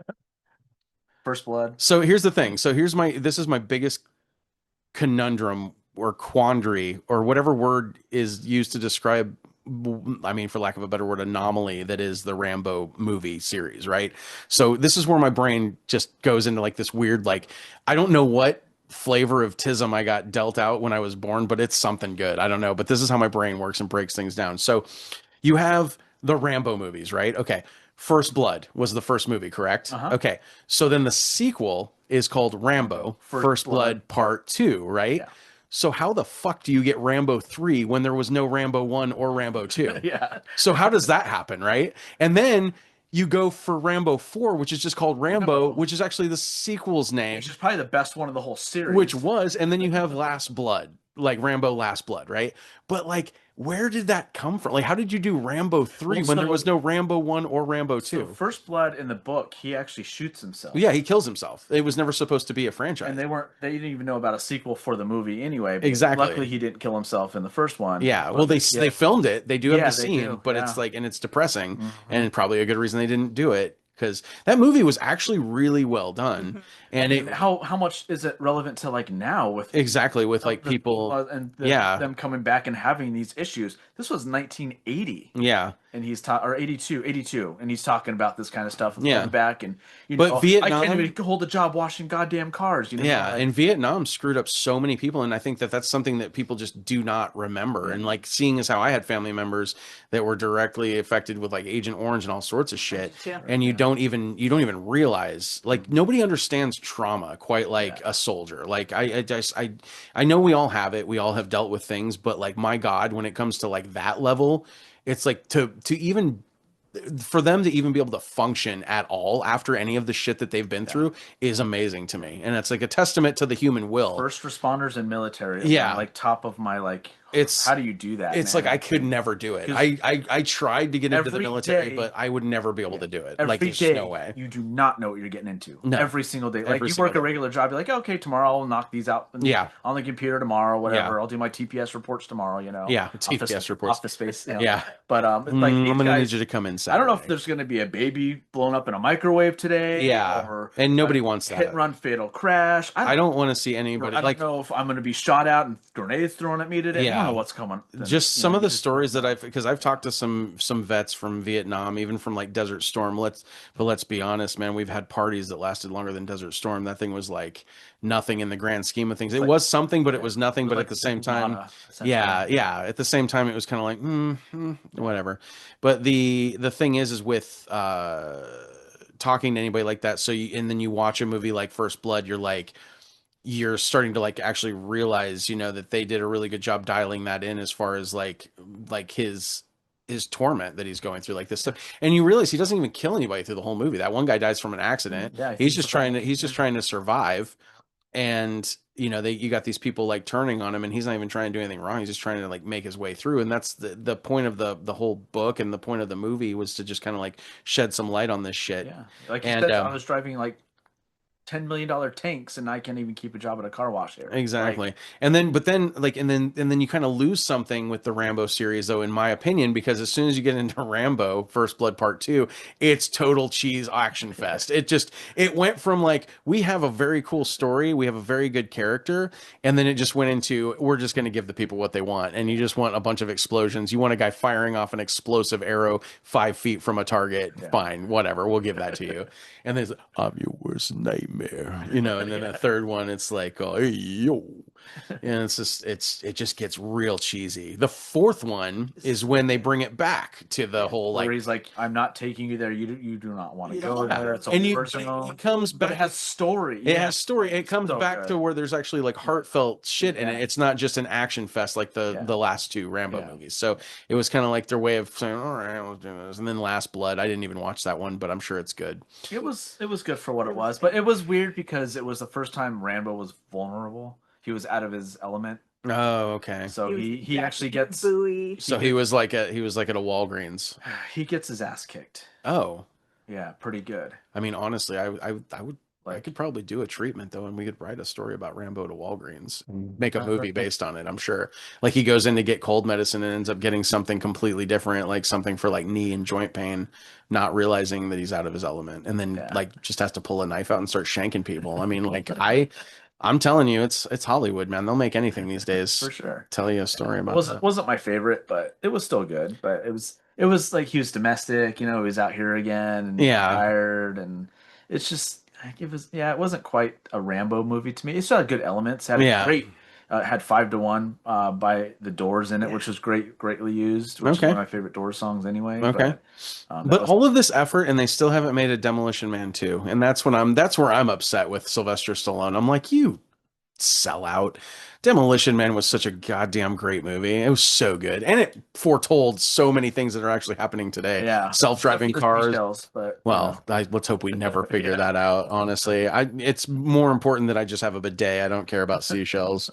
Bidets are where it's at. And if you don't have one of those, I highly recommend it. Amazon.com, baby. Or wherever you want to get a bidet from. Those things are amazing. Way better than seashells, I can guarantee it. Without the scrapey scrape. You know what I'm saying? All right. Sorry about that. You're good. But yeah, no, Stallone's one of my favorites anyway. Expendables was awesome. Oh yeah, Expendables was great. Speaking of- Well, Expendables was like basically a dream come true for anybody in our era. It's like, oh, every action star that Are we you grew into up with- action? Are you into wrestling? Yeah. Do you want every action star you haven't seen in like a decade to be on the screen together? Randy Yes. Couture, Steve Yeah. Austin in there. We've got Arnold We got some Schwarzenegger. Eric Roberts in here. Yes. Why not? No reason other than Eric Roberts. And then we've got Sylvester Stallone, Arnold Schwarzenegger, Bruce Jason Willis. Statham, Bruce Willis, who like Dolph Lundgren, who I've always loved Dolph Lundgren. Dude, that guy is Have you so ever seen underrated. Showdown in Little Tokyo. Oh yes. Okay. Are you kidding me? Oh. So cheesy. So cheesy, was so So good. good. But it showed Lundgren's like real martial arts. And Oh, it was yeah. great. And Brandon The Lee. guy is like a genius too, and I think I that's know. that's the thing that's amazing to me is like he's so smart.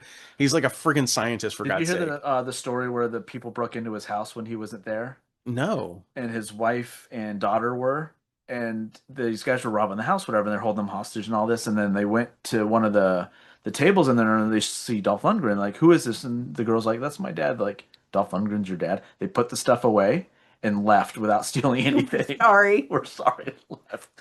Like, that's the impact that dude has. Like, he was Well, he's there and probably- he scared him off. Damn, dude, he's probably got Swedish mafia ties. Then he must. I don't know. I don't know. The guy.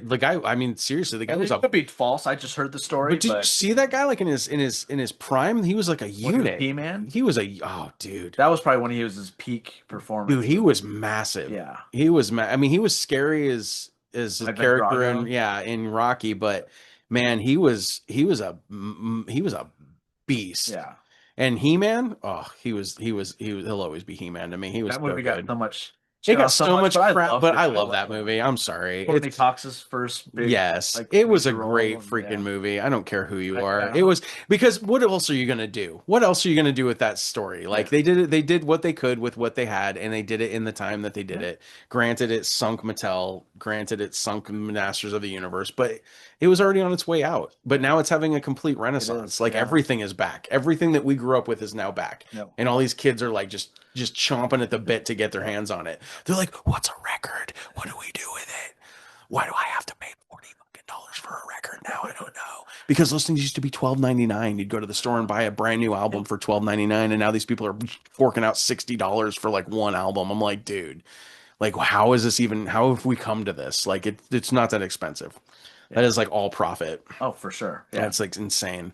Because that's I get in arguments all the time, and then I get mad at the hipsters because I'm like, well, it's your fault that now I'm having to pay this for used stuff because that's ridiculous. Because like even video games, it's like, I love every once in a while breaking out some old school Super Nintendo, but if it's like if I find a game in the wild and I'm like, oh, I want to buy that, I'm not spending $300 on a cartridge. Like, are you out of your mind? But I'm also that kind of person that refuses to download crap because I don't like emulators that much. Oh, it's like Well, I don't trust it anyway because internet goes out, you can't play it. So well, we see, have and that's physical copies of most of that's everything. the same thing, and that's why I kind of get upset. I'll tell you about this It's like, real quick. if internet goes out, I want to play a video game. I have nothing else I can really do. So I totally geeked out because I saw that on the Nintendo Switch they had the Doom anthology. Oh. And I was like, okay, I have to have this because it comes with a steelbook and a replica of the BFG, like that lights up. Okay, yes, I want that. I need that now. I order it, not even realizing that what I get is an empty steelbook with download codes, no physical media whatsoever. And I'm like, so I paid for basically a replica of a BFG and a steelbook with nothing in it except for a code to download these games.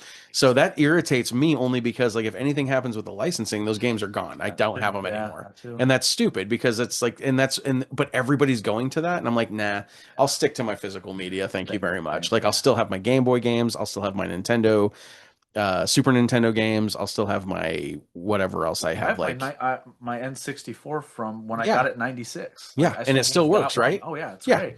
Because Nintendo made good product. Yeah. And I think they still do, but now they're starting to turn into the corporate money mongers that every company has become. Like, so I mean, I have PS4, but I have all physical copies of the games, other than like the stuff that you have to download, like the extra stuff, whatever. Yeah. But if I still want to play the game, I can just put the disc in, I can play it. Yeah, and that's the other thing is I don't like the DLC stuff like that. Like I get it, cool, but I'm not into that stuff anymore. Like it doesn't do anything for me.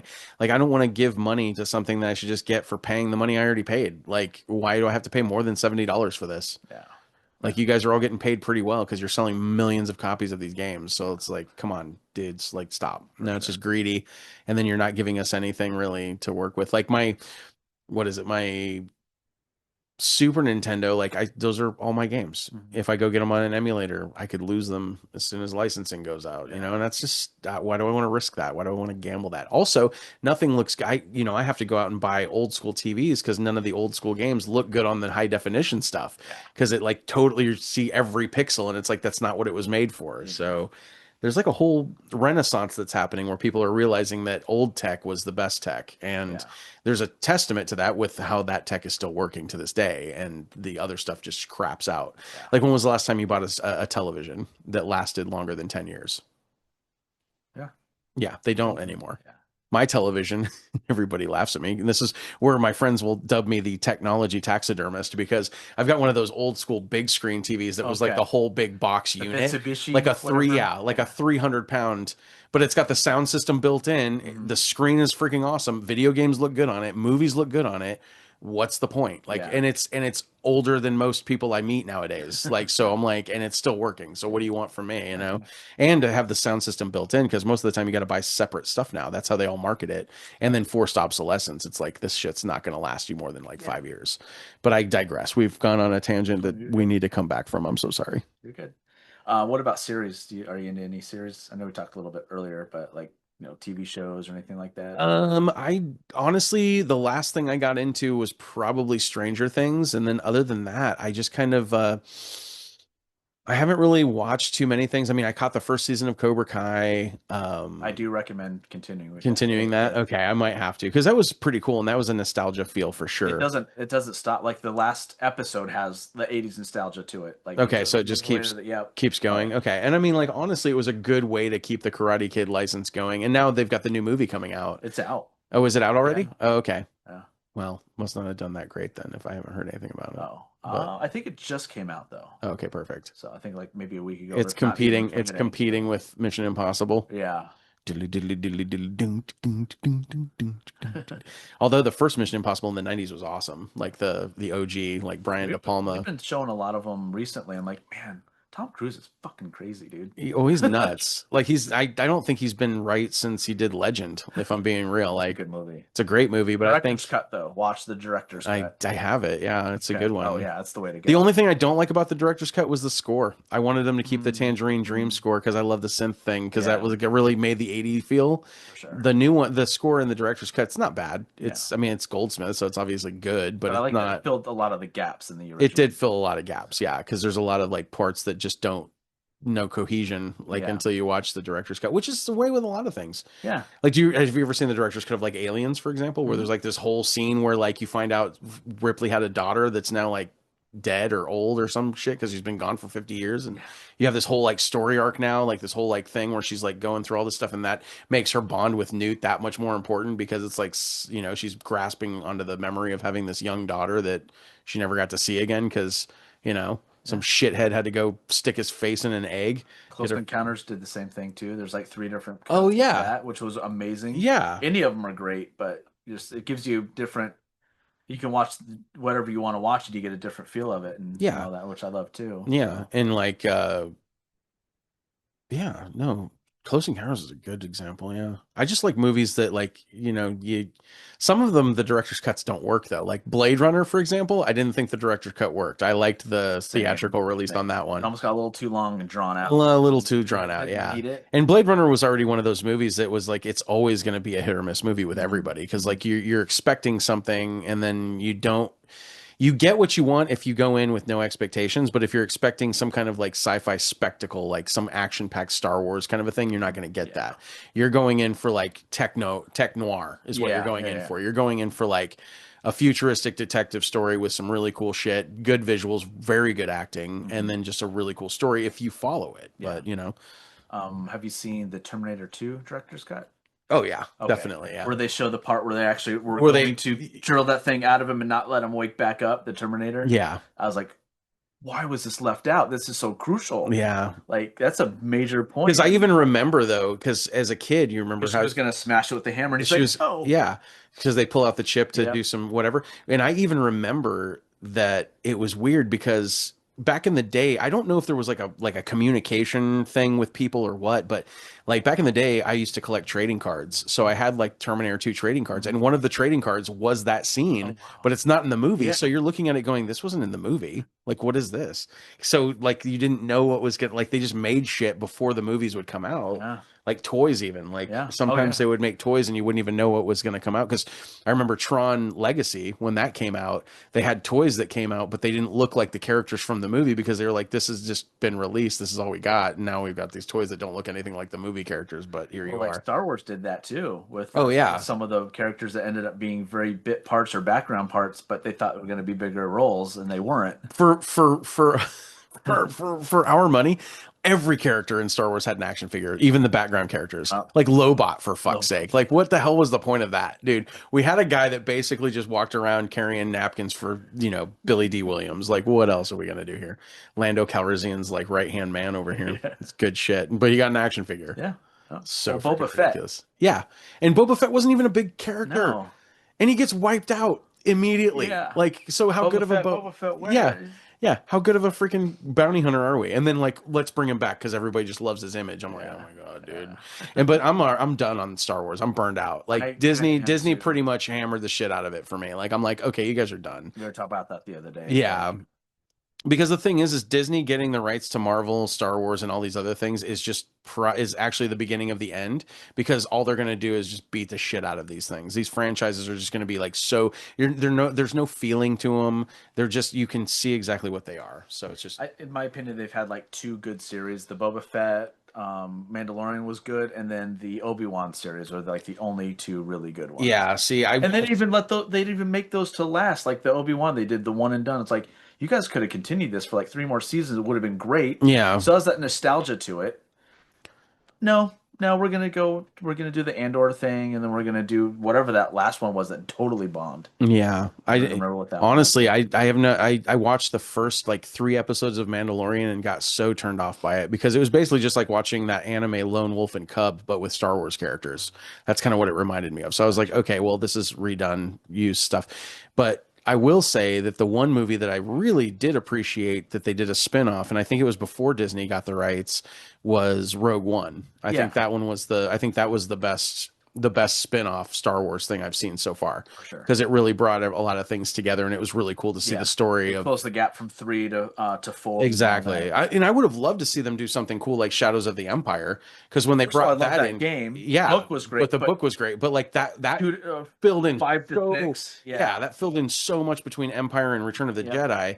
But Great. then Return of the Jedi was a total shitstorm. And Like, I don't know it why was- Disney hasn't done that, because that would be perfect for Well, them to do. They could do a series of it. just honestly, keep it I in would the love, book. I would, if they do anything like that anymore, instead of spending all this money to like make actors look like these actors, I think just doing an animated Shadows of the Empire would be awesome. that'd be cool. I would be cool with that.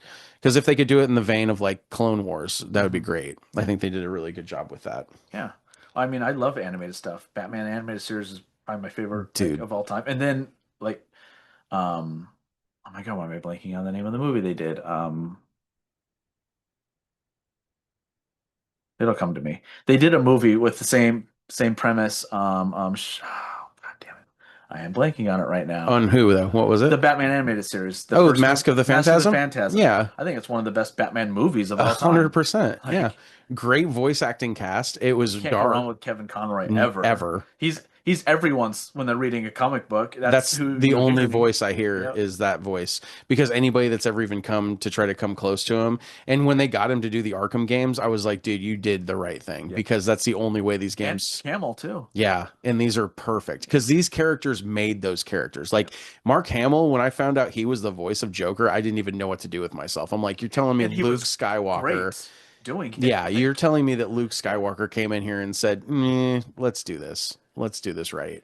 did a great job with A it. phenomenal job. Like, made that's- made the Joker's voice that like his voice is that There's is no the Heath voice. Ledger version of Joker without Mark Hamill's what he did. No, exactly. And 'Cause he Kevin had the same Conroy. kind of voice with it, where he'd go really low, then high, and have Mhm. that range. And what I loved about Kevin Conroy was he brought that like duality to it, Yeah. where you had the Bruce Christian Wayne, Bale. and then you had the Yeah. dark voice. You know, Bale doesn't do his thing without Kevin Conroy. what he did.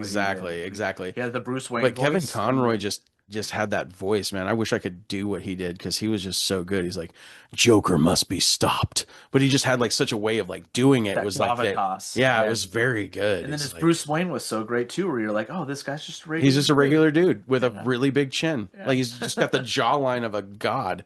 Like, how are you? I'm Bruce Wayne. And then next thing you know, it's like, where's the Joker?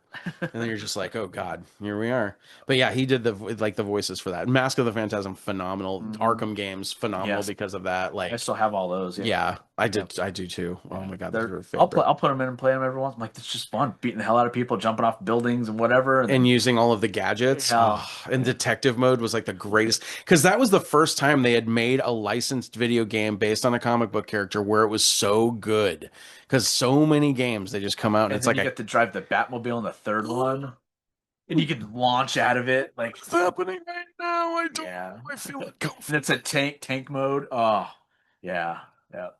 Dude, I feel like I'm geeking out too much. Oh My I God. love it. Because we're very similar, I think. Yeah, I think when it comes to that kind of stuff, I think like yeah, we definitely have a good taste for surezies, and we're in the same age range. Yeah. So go us. But really- Generation yeah. Generation X, unite, unite and take over. Come on, what is this? Who is this microphone?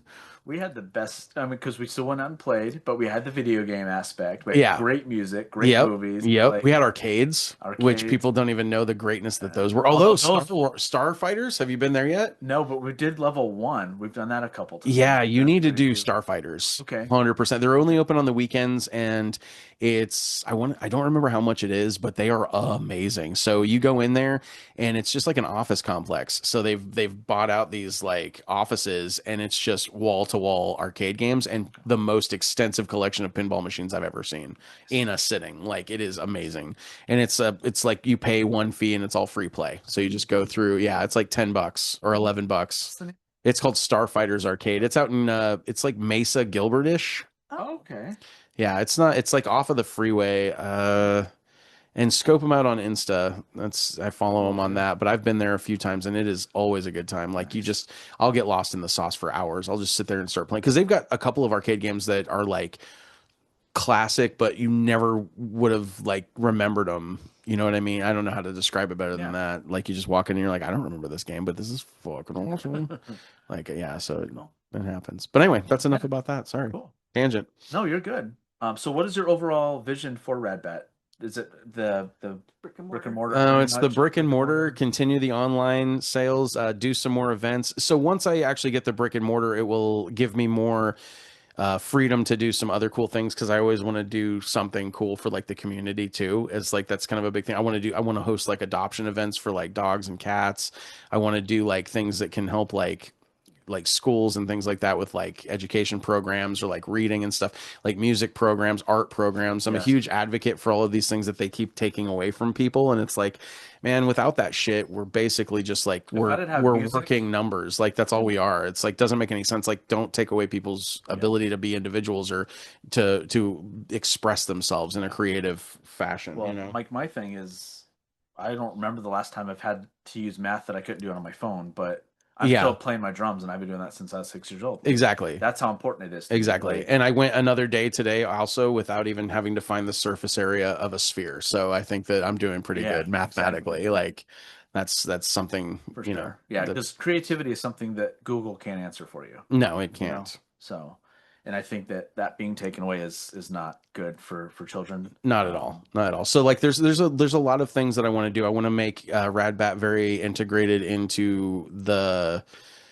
culture, and also, you know, I want to help a lot of people out in our community and do some things like that, you know. And I'm always going to be open to like really great ideas.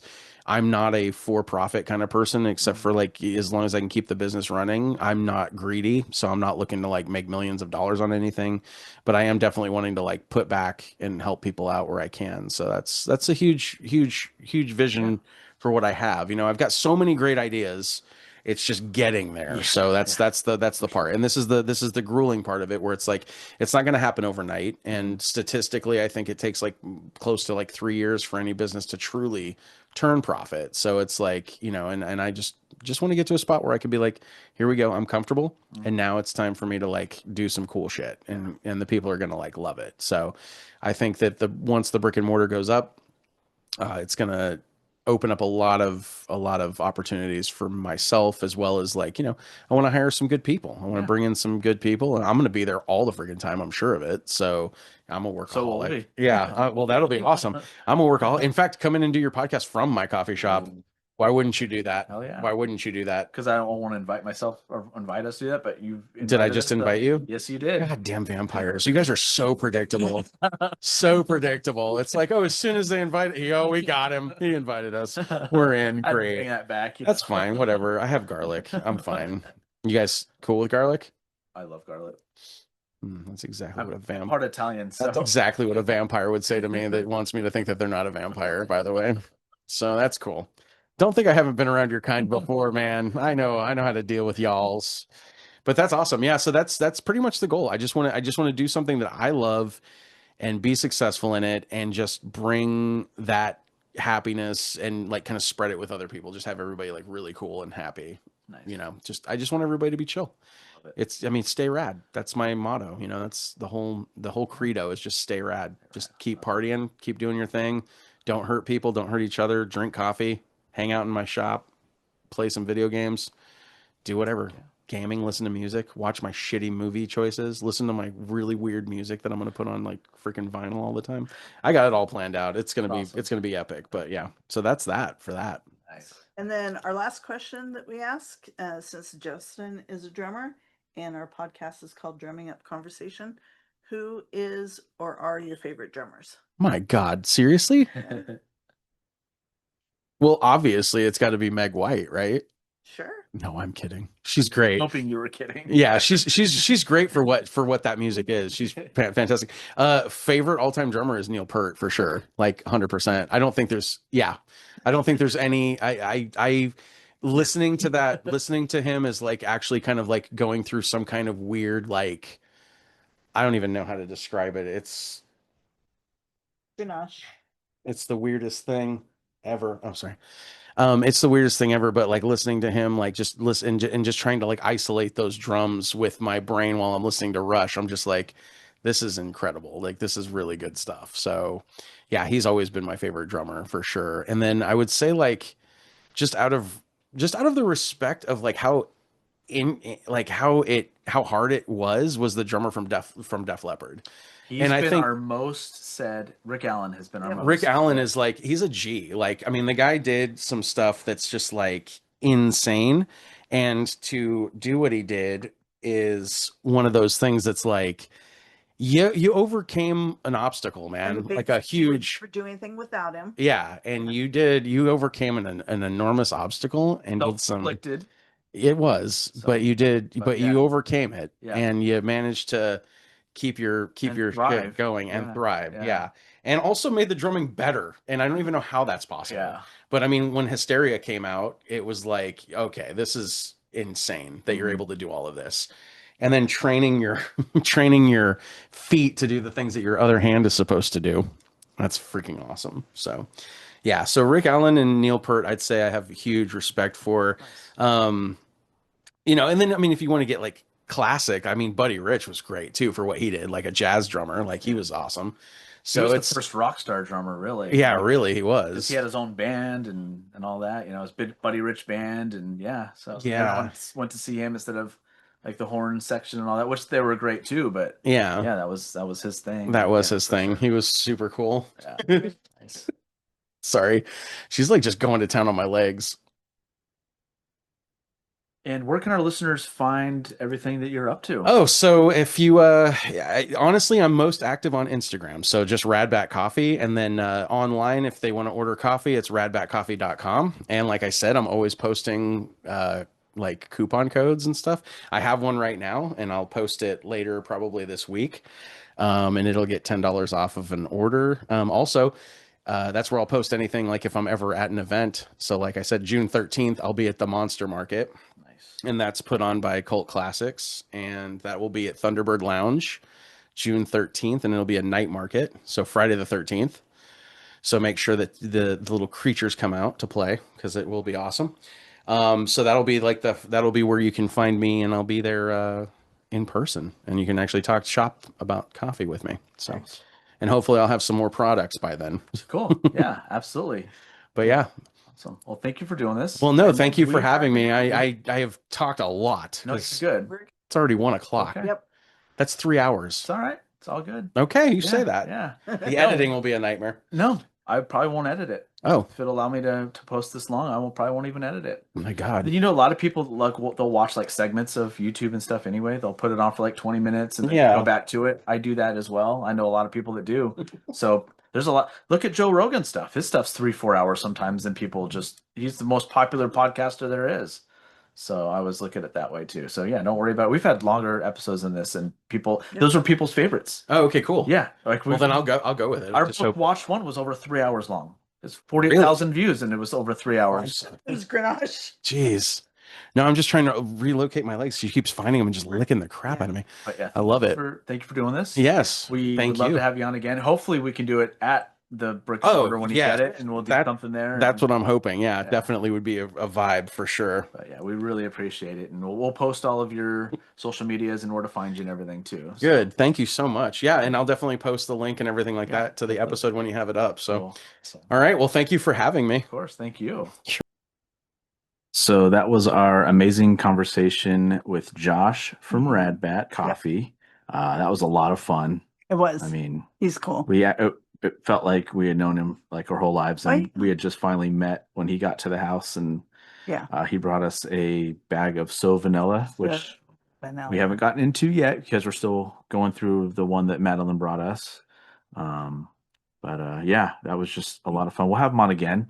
We're hoping, he gets the brick and mortar soon, and Yep. then we'll just do it on site, which he already invited us to do because he had to, because we're vampires and he had to invite us.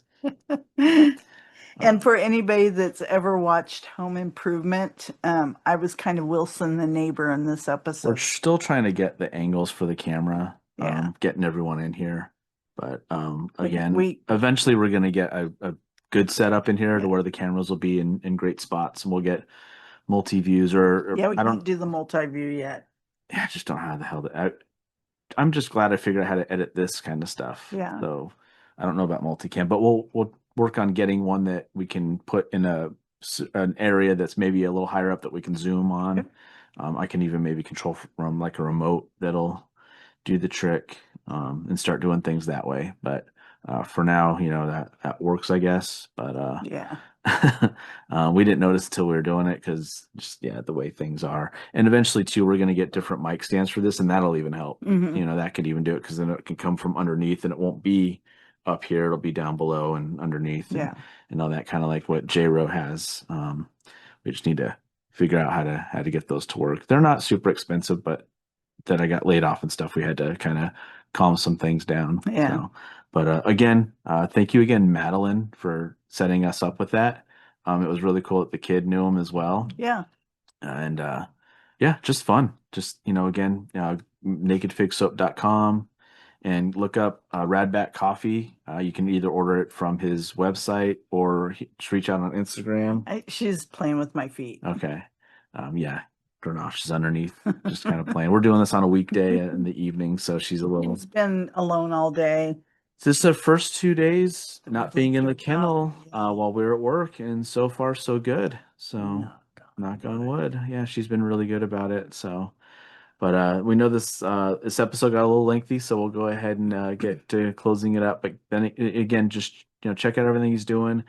Check out the AZ Bat Rescue. If you can help out in any way, donate, or your Those bats are cool. yeah, bats are awesome. Donate your resources or time or whatever you can, if you can. We're going to look into them. We just found out from them about them from Josh. Yeah. So definitely we're going to reach out to them and see if they'd like to do anything with us as well. Sure. And but thank you for listening. We appreciate it. Absolutely. So yeah. Intro and outro music is provided by Arizona prog metal band Temporal Displacement. I strongly urge everybody to listen to the newest album. It's awesome. And you can find that anywhere you listen to your favorite music. If you have any questions, comments, or just want to talk, email us at drummingupconversation@gmail.com. You can follow us on Instagram, Facebook, and YouTube at Drumming Up Conversation. I was getting it confused with X. And you can follow us on X at Drum Conversing. Listen to our audio episodes on Spotify, Apple, if you listen to music. Spotify. You can watch us on YouTube as Yes. well. Again, Yep. we're putting all of our episodes on there, and we're releasing things on Fridays too, which I'm a little bit behind on because I was using the computer for other things recently, looking for a job instead of doing that. And so we're almost caught up on all those. And even though I was trying to get ahead, so there might be a lull in those. I'm not sure. We have one coming out Friday. That's the last one we have scheduled, but I'll see what I can do. But next is going to be like local businesses We'll that get we have back to into do. a regular routine. Yeah. We kind of played around for a little bit. We played for a week. I'm still proud that we've only ever done one replay the whole Right, time. That's yeah. because we had to move into a house, and Yeah. sorry, but that's just how it had to go. Yep. And obviously I'm wearing my bat shirt because we had Radback Coffee on and just had to do that. And I'm wearing Chelsea green because I just love Chelsea green. Yeah. Yeah. And so we have some great things coming up. We have 2 that we've already scheduled today. Or one yesterday and then one today. They're both all of them are fun. Don't get us wrong, but one of them we've been trying to schedule for a while, and we're glad we're finally able to do it. And then the other one is someone we just met recently. We finally got to go to their store, and he was all in on wanting to do this, and so we're going to be having him on as well. He'll be on the week before the next that other one, but as we get closer, we'll let you know. But Yep. thanks again for listening for Drumming Up Conversation. I'm Justin Wood. I'm Andrea Wood. No Wilson. no Drumming up mercy. conversation.